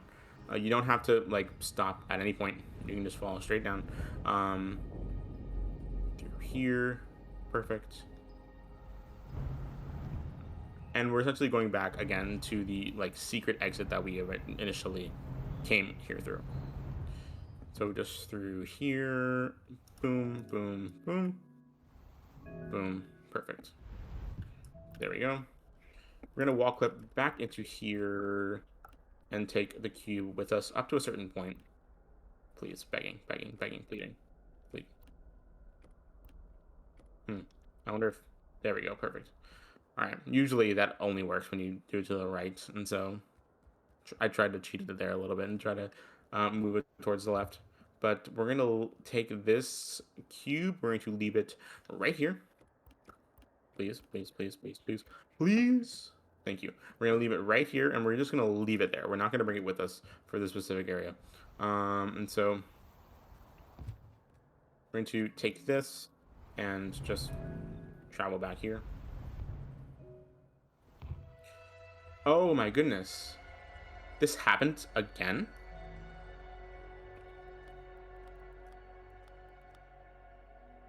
Oh my god. That is wild. Leave it to a marathon to have that kind of stuff happen. That's right. That's definitely right. We're gonna see what happens if I save and load here. Oh no, I'm soft locked. This is like really bad. I don't know how much time we have for tonight, but like I'm legitimately need to start the run over. We like, can do that. This is like, yeah, like I need to like Let's- actively start the run over. We'll just go to break really quick, and then we'll come back and take care of this. Everybody, Yeah, we're stuck on this endless loading screen. Everybody, sit tight. We'll be back in just a second. Don't worry, everything will be all good. Just hang there for a little bit. We are here at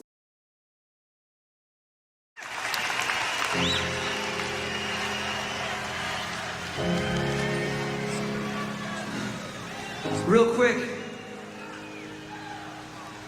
before we get into this next song, and I come down there and sing with all my friends,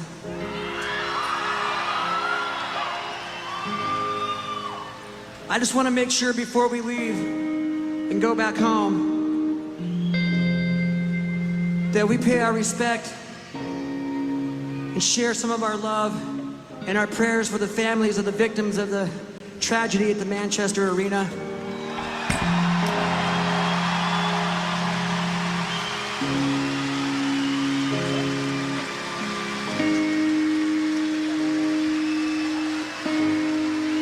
My heart has never been broken so much than the day that I found out that that tragedy happened.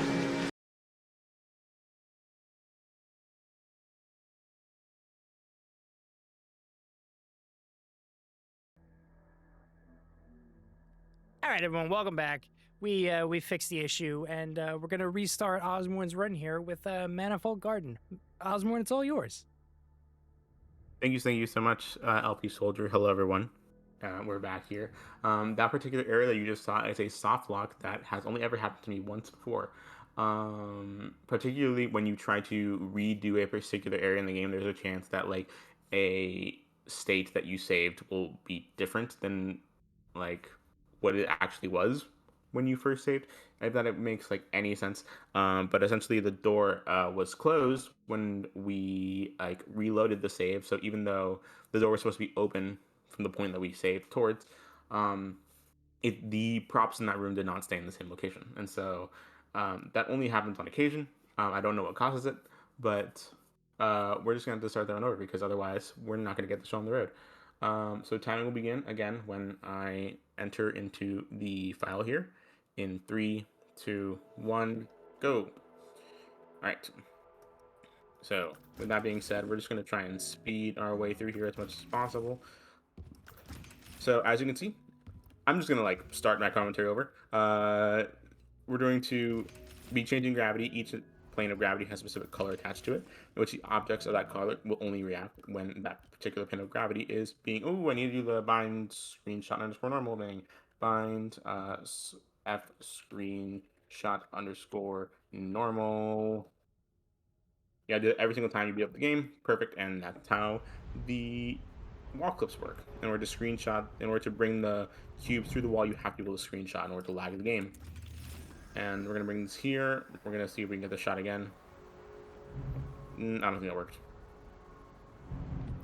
Yeah, ooh, that almost worked. That actually, like, I would have been so happy if that worked, but it did not. Here we go, perfect. So yeah, it just prevents you from having to do that. It doesn't save that much time, but it's still really satisfying to do.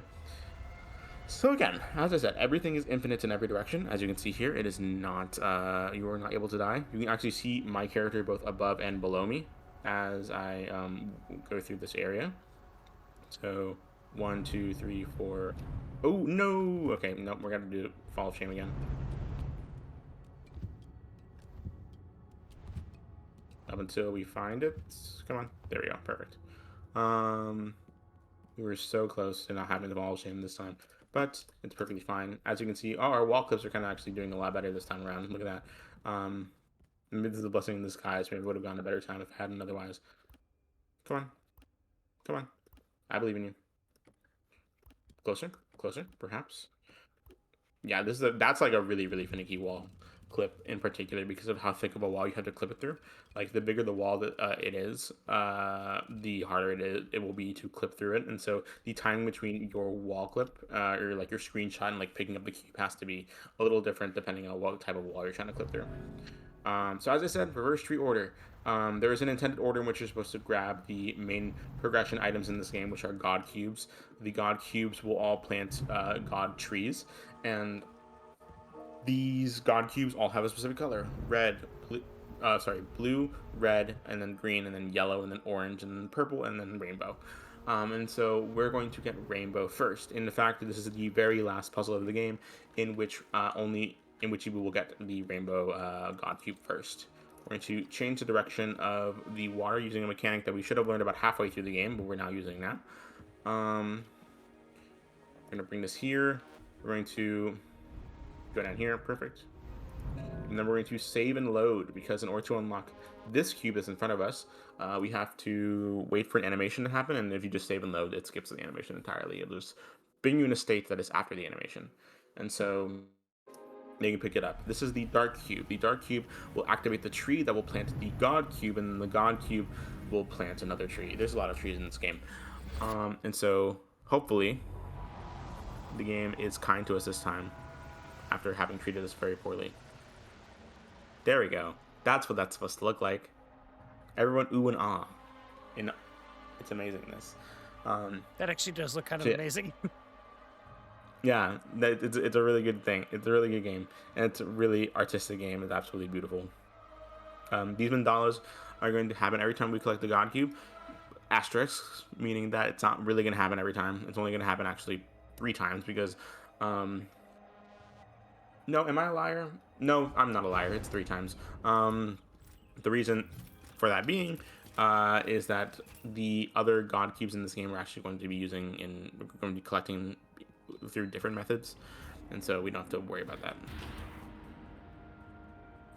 So yeah, as we're going up, if LP3 Soldier wants to say anything, LP Soldier 03 I should say, now would be a good time. Sure. We've got, aside from the polls we've got too, we also do have one more target that we're trying to hit, because we hit the target for this run to get the secret ending in Manifold Garden. So thank you to everyone who donated for that. But there's another target for tomorrow's run for Haunting Ground to make the golem dance. And like RJ said, I don't know what that looks like. I want to see what that looks like. So I think other people do too. Let's make that happen.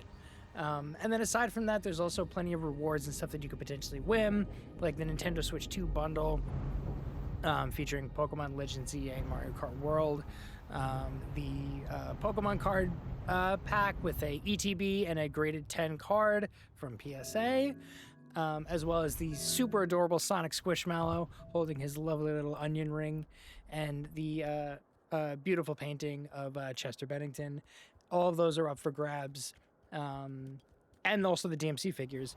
With your donations, you can enter yourself in to win one of those prizes. Or, I mean, theoretically, you could win all of them. It could happen, right? It's a raffle. But get those donations in, and you could potentially win those. There's some like god tier prizes, I will say. And so please donate for a chance to win those. And so we are going to again grab this cube that we used at the beginning of the run to get into the tower and actually clip in like through the secret entrance of the tower. And so through that, we're going to be putting the god cube right here, going through, opening this door, and then sneaking through the secret area, or the alternate or route. There's a route in this game that you can go through without having to collect any god cubes, and that's what we're going to do this time. I'm going to save here just so the same mistake doesn't happen twice. And what you're supposed to do is bring this through with you, and then use it to clip through right here. The timing with this one is really weird, especially the positioning. This one, like, that's the thing about like god cubes in this game, or like wall clips in this game, I should say, is that sometimes you're trying to clip yourself through, it feels like it's RNG sometimes when a wall clip or a cube feels like cooperating, even though it's like objectively not RNG, but we don't really know what makes it consistent a lot of times, and so it just feels like it's RNG. But you do it again so rapidly that's like it doesn't really come off as that bothersome. So we're going to use this orange cube that we just got here, use it to clip through the glass here. And so skipping a lot of puzzling into that would have opened the door into this room. And then use the same here. Perfect, perfect. And this is a secret entrance to the area with the orange god cube, I should say. Right through here. I'm going to take this guy, excuse me, we're going to take this guy, we're going to use him to clip through this wall. And perfect, perfect, perfect. Then we're going to put him here and fall down here. Perfect. And so that's will activate this pedestal over here, where we're going to grab the orange dark cube, and we're going to bring this orange dark cube with us to activate the orange god cube. The dark cubes are interesting in this game. As you can see, everything is in inverted colors. But the other thing about it is that you actually cannot put, you're not supposed to put the god cube down. The entire point of the god cube is that it deactivates your ability to change gravity, and so you cannot do so. Thankfully, you can still wall clip with the dark cubes, but if you put down the dark cube for enough time, the screen will be slowly fading to white, and when it fully fades to white, you and the dark cube will be transported back to the original location, which is where you picked up the dark cube. And so now we're here in the orange mandala. Now, weird thing about the mandala is that you can see that it has blue and green and yellow and also purple and a little bit of red. That is because the game assumes at this point that we have gotten all of the other god cubes, and so it just adds all the colors of the mandalas beforehand. And so that explains that particular reason why this mandala looks the way that it does. Nothing will beat the rainbow mandala. That's just beautiful. But we get to see the orange mandala instead. And so we're going to go here and then do a little bit of movement backwards. Again, this is going to be a common theme where we grab a god cube, plant it in its tree, in its pedestal to grow the tree, then immediately go backwards. We do progression in this category. We want to, as a matter of fact, do the very opposite of progression. We want to play the entire game backwards and progress in a non-linear format. So we're going to go here, we're going to go upside down here, boom, boom, boom. This is a secret entrance that allows us to go to like a pretty big hub of the game that will unlock the purple and yellow God Cube areas. Perfect. Perfect. And now we're introduced to another glitch in this game, which is called the save load glitch, or save warping, I should say. But you do it by saving and loading.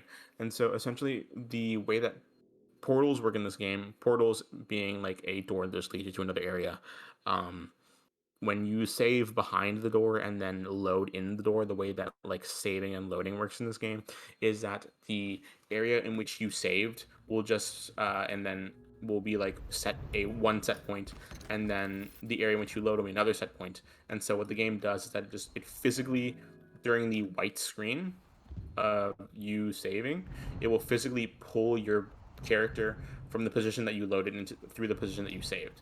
And so keeping that in mind is important.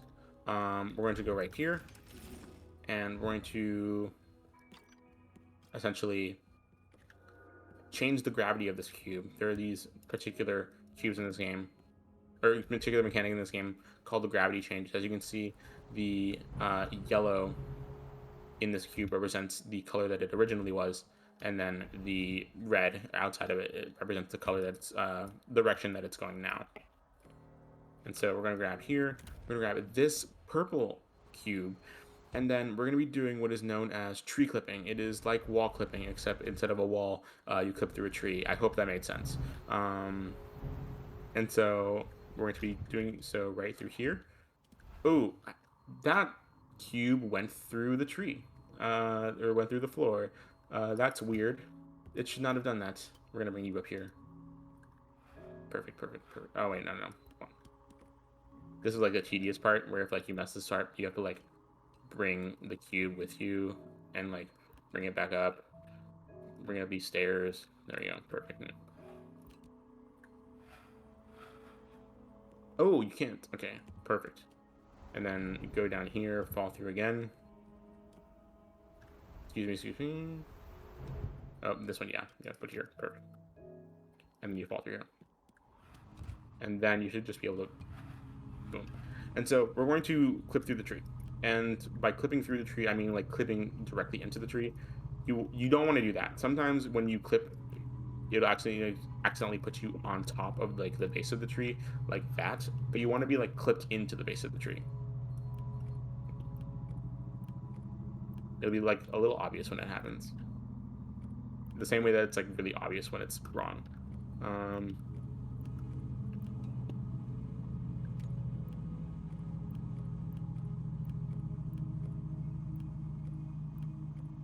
Okay, so if we struggle a lot with like clipping into the tree, one thing that we are 99% sure kind of works, but it could just be placebo, is that if you save and load, something funky happens with the hitbox or the positioning of you and your character, and then you can, and then it sometimes loads you in while you're already clipped through.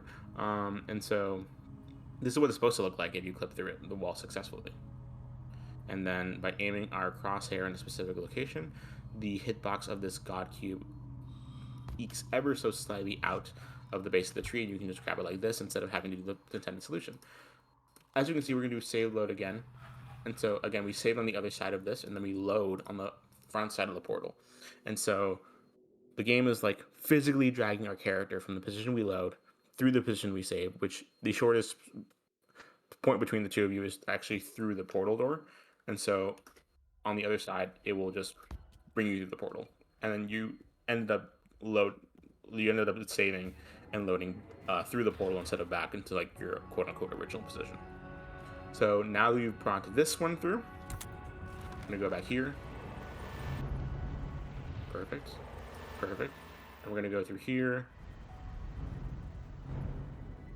And then go back here. And then this is where we entered this area from. We need to go back in here so we can go back to that main hub where we found this entrance. And we're going to go find another entrance. And so we can just save and load here. And then the game will once again pull us through this portal so that we can just go straight into the hub. This is one of the like 2 hubs in this game that has access where you can like come back here and have access to a few different levels. And so the main one here is that the main hub here actually gives us access to the purple and yellow areas. And so we just did purple, now we're going to go do yellow. And the yellow one is the last one where we will actually do the quote-unquote intended way. I say intended because we're obviously going to be doing a lot of glitching still. But the route that we use to get to the cube is not intended at all. Ironically, though, this particular puzzle in this particular room is the only puzzle that we actually do the intended solution for. This right here is like 100% like casual and intended.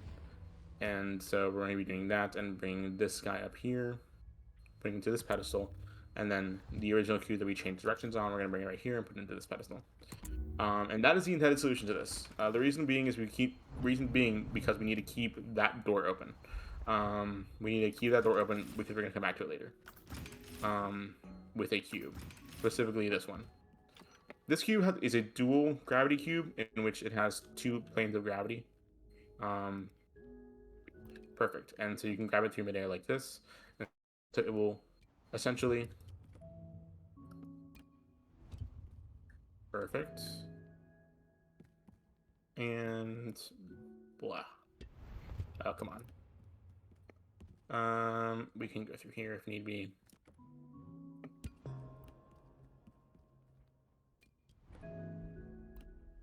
Perfect. I'm gonna grab this.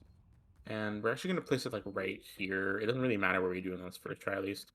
We want to land right here, but we actually want to clip through and actually have it the cube end up being in a specific position after you clip through. Please, please, please, please, please. Which is why I'm clipping through like in a specific way, like right here.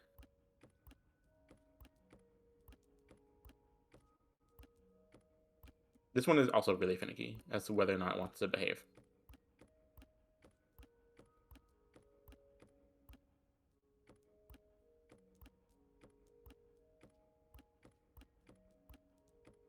I usually don't have to save and load on this one. I will be real. But this is like giving me such a hard time. It's like being so disrespectful that I have to try and save and load.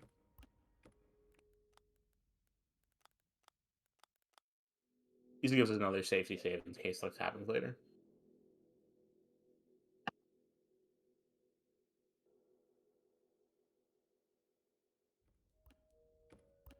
See here.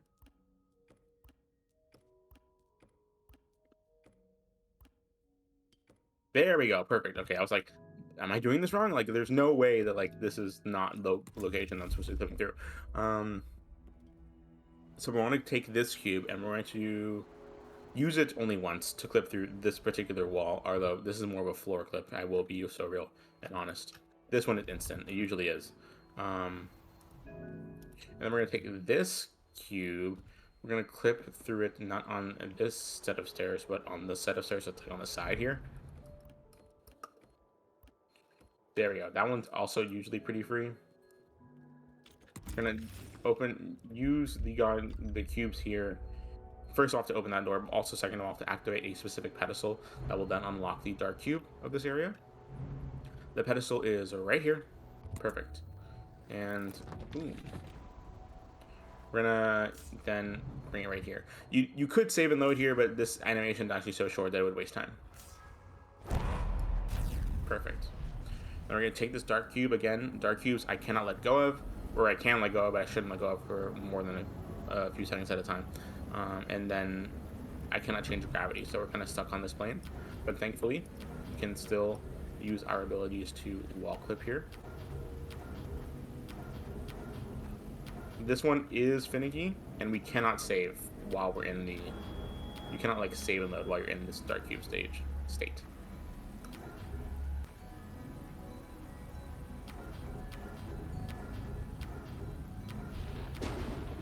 Here.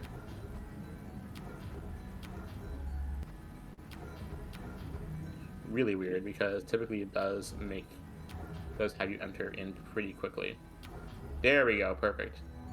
And I'm going to open that just for safety reasons because I don't want, after having dealt with that annoying wall clip. I do not want to have to deal with the potential that like the clipping the cube through the wall would also give you a hard time. Here's the yellow mandala. It has hints of green, blue, and red, which are the last 3 colors that we're gonna get.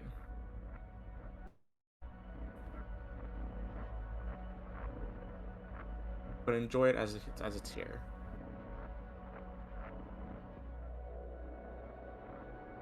Gonna hold and then move on to the green one. But before we do that, we also have to do, of course, some backtracking, as we normally would after we plant this cube into its pedestal and plant the god tree. And so we're going to just place it right here. Perfect. LP Soldier, if now's a good time if you want to say anything, you definitely can, because we're going to be backtracking a little bit back to where we were before to get to the next area. Sure thing. I want to remind everyone why we are here. We are raising funds via Tiltify for the American Foundation for Suicide Prevention. They were established in 1987. The American Foundation for Suicide Prevention is a voluntary health organization that gives those affected by suicide a nationwide community empowered by research, education, and advocacy to take action against this leading cause of death. AFSP is dedicated to saving lives and bringing hope to those affected by suicide, including those who have experienced a loss. You can learn more about AFSP by going to afsp.org. Thank you so much, LP Soldier. Yes, please donate to this amazing cause. And so now we're going to be going through here and using this green cube to clip through here. We don't need to bring it with us, because now, if you've seen an all god cubes run, this particular area might be a little bit familiar to you, because this actually, or if you just play the game casually, this area is definitely going to be familiar to you, because this is one of the first areas in the game that you encounter. This is the main area that allows you to go through the hub that leads to the green, red, and blue cubes that are all of their areas kind of converge at the same hub. So we're gonna grab through here. Perfect. Okay, there we go. Okay, perfect. Then this iconic shot. And we're gonna grab this cube over here and we're gonna use it to open this door. But then we have a little bit of a trick coming up in this next room. After we open here, we're gonna fall and grab this little guy. And then this one, we're going to actually move and try to aim it above I'm gonna try to aim it above right here. You can see there's a little bit of a sensor beneath it that we need to have it land on. And one wild thing about that is that the pattern that happens when you turn that vapor bridge into something solid, it will essentially be RNG every single time. It's the only piece of RNG in this entire run. A real true RNG.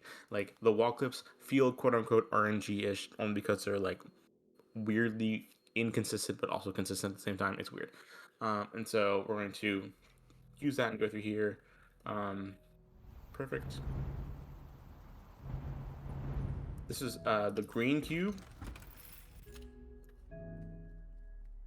And with that, we're going to be grabbing this blue cube in order to travel over to the building that is supposed to teach us the mechanic of changing the direction of the water, as you can see here, with the angles that the cubes are at. But that's something that we did earlier in the game and that we don't really need to do for the rest of the game. Now, generally speaking, this has been notorious for being the easiest tree to clip in. Let's see if that remains true. Yes, the answer is yes, it remains true. This is also the easiest one to grab the God Cube out of. Let's see if that remains true.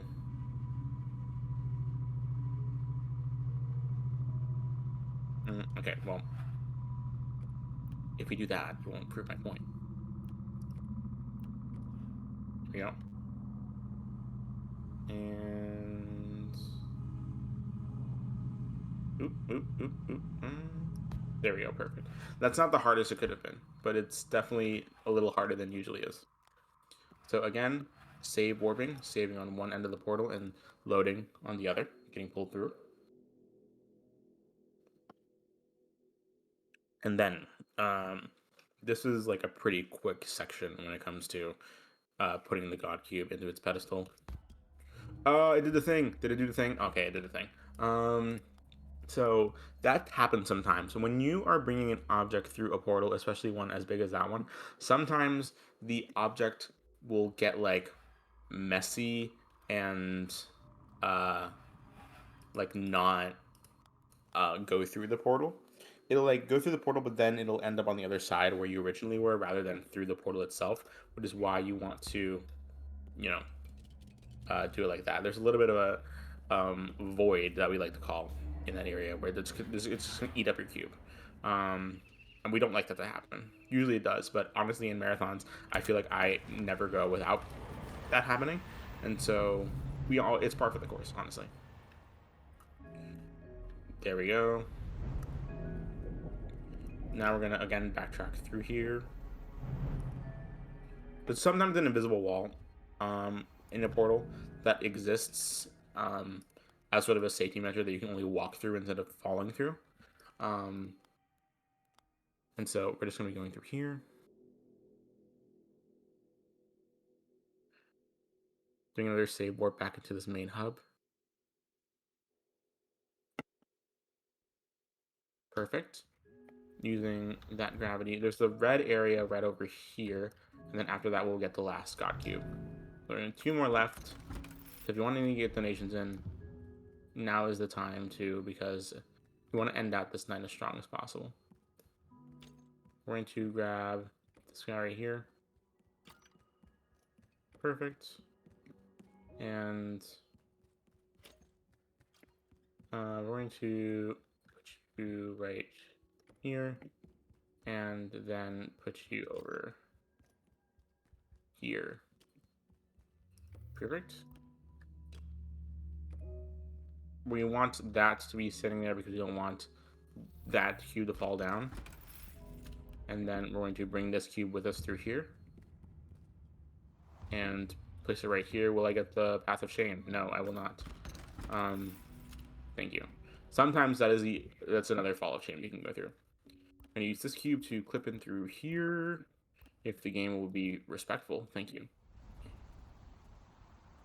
And we're going to use this exact same one to go through here. Perfect. There we go. There we go. Perfect. That was really quick. And conveniently, the music also kicks in as if it meant for you to do that, when obviously it does not. That's just a trigger that we hit. Well, if this wants to work, please. Begging. Pleading with my whole heart. Oh, well, that worked. All I had to do was start begging. This particular section, I'm gonna just stay silent for a bit, beginning to hear a bit of an audio cue, where this marble will pass through.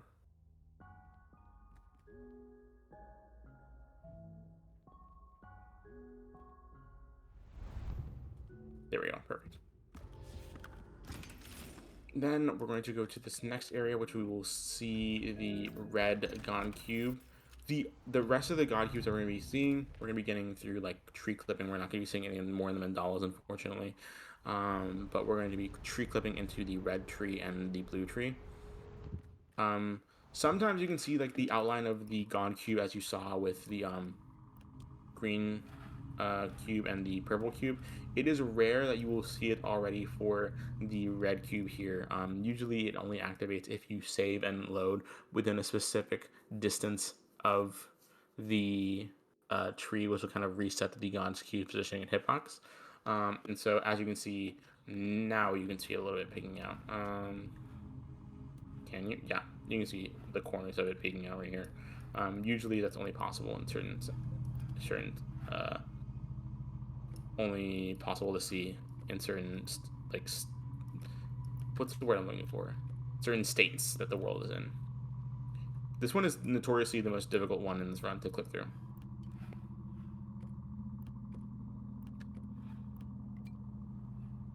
If we don't get it here, yeah, save and load.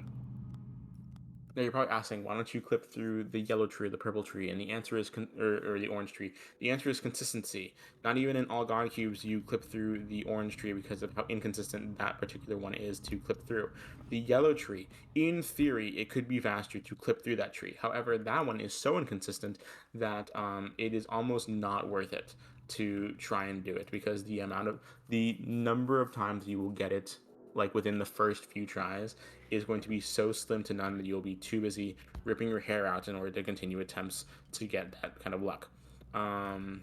So yellow and orange are just really, really inconsistent. Technically, the world record for all God cubes, getting all the God cubes in order, includes a wall clip for the yellow tree, and we all hate it because of how bothersome it's been to lead with that kind of route. And so we're going to go through here. Oh, excuse me. Thank you. We're going to go back here to where the orange God cube was, because we want to go through this entrance again. That'll lead us back over to where we saw the secret exit, because we want to grab through here, and this particular exit will lead us to an area that you are probably familiar with. It's where we first got through the God Cube area, or the Rainbow God Cube area. And this guy that I said was going to be we're going to just leave him there. It is now a special tool that's going to help us later. And by later, I mean now. We're going to go through here, and we're going to bring this with us, and he is going to help us wall clip into the final tree. He is truly the MVP of the run. Go through here. Perfect. And we're going to fall through here. This is another one that is actually really rare that you will see the God Cube already there. Yeah, it's not. Oh, wait, it is there. Wow. Okay. Wow. But it's also rare that it actually helped clip through the tree on the first try without saving and loading. No, okay, we're gonna save and load. I'm not even gonna try and attempt that more. I'm gonna be honest.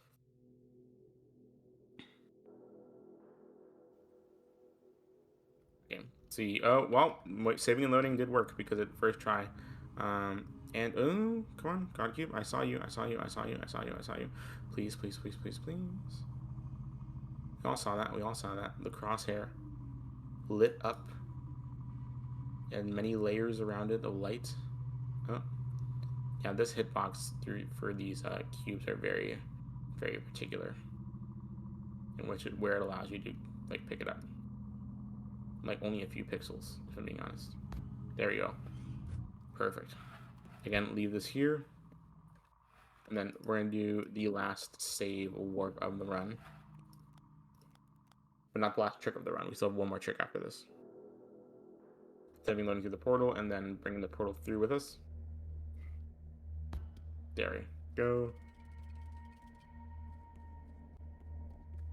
And now we're in the home stretch. We're almost done with the run. We just need to go beat the game after we plant this tree. Perfect. Now, one fun fact about this game is that it actually has a fast travel system. There's this diorama that you will see in many of the levels, and if you click on one of the pedestals of the diorama, it will bring you to the area that is representing in the diorama. This game does have a fast travel system, and it is so obscure that there's an achievement for finding it. So here, this is another area where the invisible wall kind of messes up with you a little bit. But we try to go through here. There shouldn't be a problem here. There's one last trick in the run, which will be coming up soon. We're going to change gravity on this waterfall, because the waterfall will turn solid if you're on the same plane of gravity as it. This is the last trick. As you can see here, there's a trigger that will deactivate your gravity. But if you do that instead, you can make use of the fact that instant will transport you directly to where your crosshair is at, and then just fall through and essentially skip over the trigger that deactivates your gravity. But yeah, that is Manifold Garden. That is pretty much the whole run. We're gonna fall through here for about 40 seconds, and then time it will be when it essentially fades to white and the kaleidoscope appears on screen. But yeah, we still have a nice little bonus any % secret ending run after this. It'll be like a minute long if I'm good, and 2 minutes long if I'm bad. Because there's not really that much room for error. It's a really short run. Any % run for this game is really, really short. But thank you all for getting that met, because it does mean a lot. So time is in 3, 2, 1, time. All right. Yeah, this game ends with a beautiful kaleidoscope image that we will see continuously throughout the credit sequence as well. It's like it's really fun. Trippy. It is trippy. Don't look for too long. So we're going to quit the main menu here. GG's, by the way. Thank you. We ready to start the 80% run whenever? Yeah. Hold on, let me just reset the timer there. All right. Whenever you're ready. All right. Again, it's going to start when I say overwrite here. So 3, 2, 1, go. So we're going to go through here, and the first few seconds of this run is going to be pretty much the exact same. Like, it's the same opening area with all the same movement as you would in any category. But right after that, it's going to be come up a little differently. Perfect. And then just going to go up here. Perfect. Bring this guy through. And again, the first few bits of this movement are going to be mostly the same. Well, if the game will cooperate with us, that is. There we go. Perfect. Bring this here. Bring this here. Okay. I don't think it's going to make it. It did make it. Okay, wow. That means this particular run is blessed at least. And then we're going to be taking this guy through here.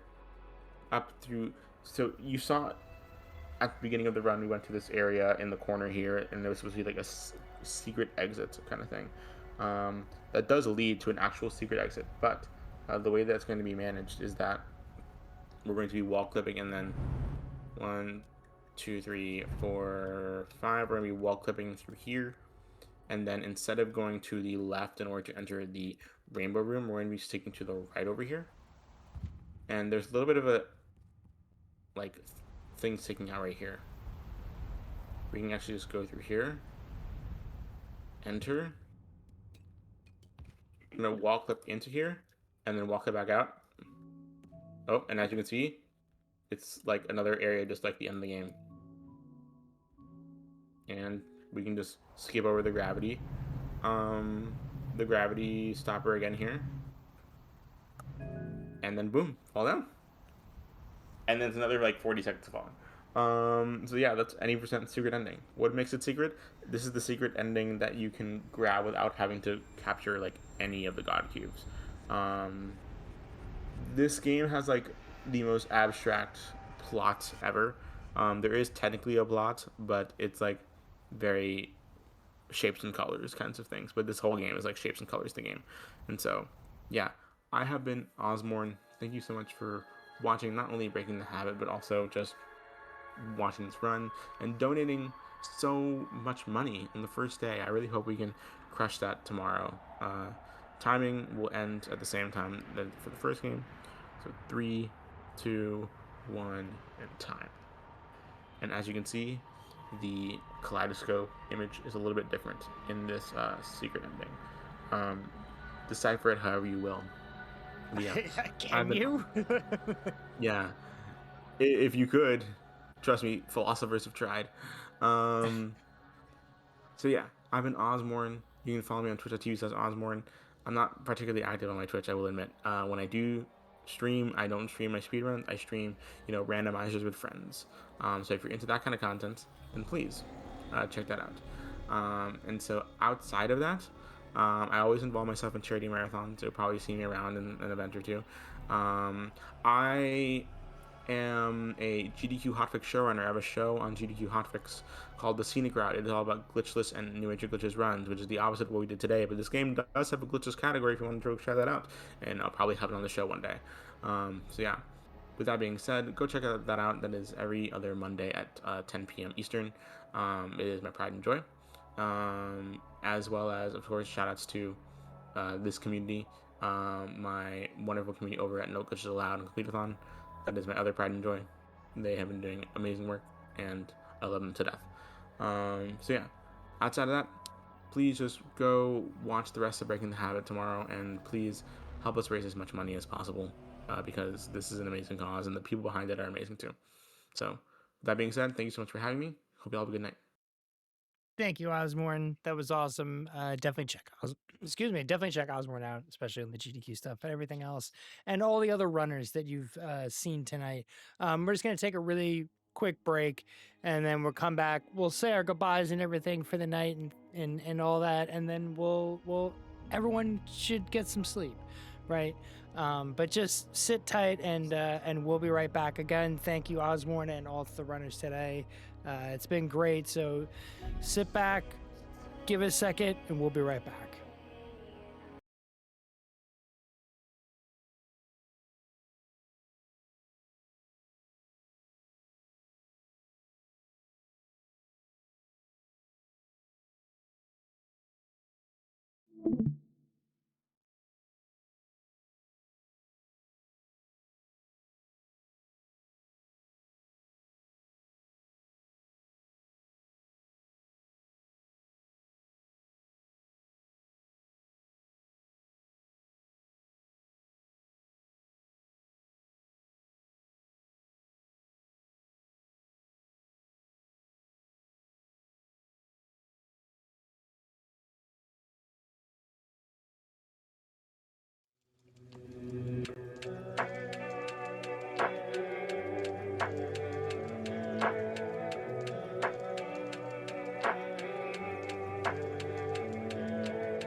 Hey guys. Oh, and I'm sorry. Welcome back to Breaking the Habit, because Yasi gives me stuff for that I hate that so much. I don't know. I don't know why I do it. I don't know what it is. It's like some weird crutch that I have. I don't know what it is. And I keep trying to stop doing it, but it just instinctually does it. But we just wanted to pop on really quick. Everyone who's been running so far, in the Discord and everything has been speaking to all three of us at some point. I have Yasi and Lethal here with me, and just want to say I know it's just the first night, but also thank you to everyone who has come by today, everyone who's participated, whether it be hosting or commentating or running. There you go. Yeah, I was getting there. My brain is running at like 10% when normally it's at like 15. But just thank you to everyone who's participated today, and everyone who's hung out in chat and donated. We met a bunch of goals today, which is really cool. So we're just we're really happy to be doing this every year and having a lot of fun and seeing a lot of familiar faces and all that. So it's really cool. Anything? Yeah, it's been a lot of fun hanging out in the Discord, meeting all this bunch of new people, new runners. It's been a thrill. I'm usually behind the scenes more often. I'm the one making the schedules and getting all tech checks and just making sure everything's running smoothly. So yeah, like LP said, the runners have probably met me all day today. So it's been nice. Nice to hang out with y'all. Lethal. Yeah, no, it's been great. We appreciate everyone's everyone that signs up. We really appreciate it. Obviously, we're all here for like kind of a general purpose, but it's nice to see and meet everyone behind the runs, but also like just watch all the different runs and different games. It's really cool that we get like just kind of a wide variety. It makes it really fun. So we appreciate it, and yeah, we're looking forward to tomorrow. Yeah, there's a lot of stuff coming up tomorrow. Just really quick, just to kind of get everyone ready for it. We're starting off tomorrow with a Trine 5, a Clockwork Conspiracy, and we have some really cool runs. We have Spen's coming back with Devil May Cry. That's going to be happening tomorrow. We got some Chrono Trigger. Marforia, who you heard during Sonic's run, will be doing a run of Kiosk, which should be pretty cool. We got Space Jam, we got BS Zelda, Super Mario Odyssey, and then of course Haunting Ground, Disruptor, LA Noire, Studio System, and then we're ending it off with 2 Resident Evil games, Resident Evil Operation Raccoon City, and Yasi here will be running Resident Evil 4, the original, not the remake. So tomorrow's gonna be pretty cool, and then just bear in mind there are some targets and polls that are still open for tomorrow. There is Make the Golem Dance in Haunting Ground, and also now just activated for tomorrow. If anyone has ever seen Resident Evil 4, you know that there is a dog to save. And if you want that dog to be saved, you got to meet that goal. Save the puppy. We gotta. And then the dog ends up helping you later on anyway. Yeah, it's not needed, but Oh my gosh, that game is how old? 2003, I think. Yeah. But and then as well as we've got some polls that are still open as well. For Mario Odyssey, you can pick what Mario wears. If you want him in just his typical blue overalls, you can choose that, or you can just have Mario rocking around in boxers. That's fine too. So that's for Mario Odyssey. For BS Zelda, you can choose whether we play as if Desert Eagle plays as a boy or a girl for BS Zelda. And then the character selection as well in Space Jam, A New Legacy. You can choose between either Lola Bunny, Bugs Bunny, or LeBron James. I have my choice. Let's see if everyone else follows suit. And then in Operation Raccoon City, you have 2 choices. You either defend Leon or you don't. Let's find out what I'm happens. up for not. Let him go. Let Leon go. But yeah, so that's a whole bunch of stuff that's coming up tomorrow. So trust me, we're not done, but we are going to end it for the night. Everyone's going to get some sleep, and we'll be back here tomorrow morning, same time, same channels. And again, thank you everyone who's hung out and donated and participated. So we'll be doing this again tomorrow. So, Oh, the other thing too, I just really want to add, I'm sorry. You see this amazing the transition and the layout and this awesome like liquidy thing that's going on here. That's all Marforia. I just want to point that out. That's all Marforia. She's amazing. She's always designing all the stuff for the events, and at least all the layout and everything like that. She's the best, and I love every time we do these because I get to see the stuff that she puts together. So huge shout outs to Mar. And again, you'll be seeing her tomorrow. Okay, I'm gonna wrap it up. Everybody, have a great night. Thank you all for hanging out, and we will see you all tomorrow. Good night, everyone. Bye. Good night.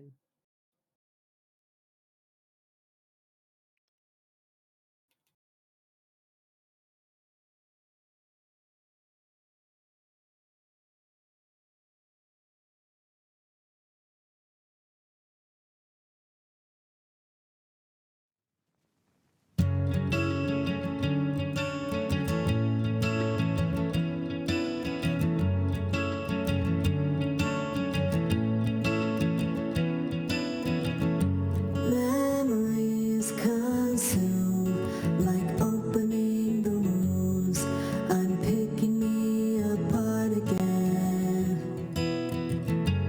You all assume I'm safe here in my room, unless I try to start again. I don't want to be the one the battles always choose, 'cause inside I realize that I'm the one confused. I don't know what's worth fighting for, or why I have to scream. I don't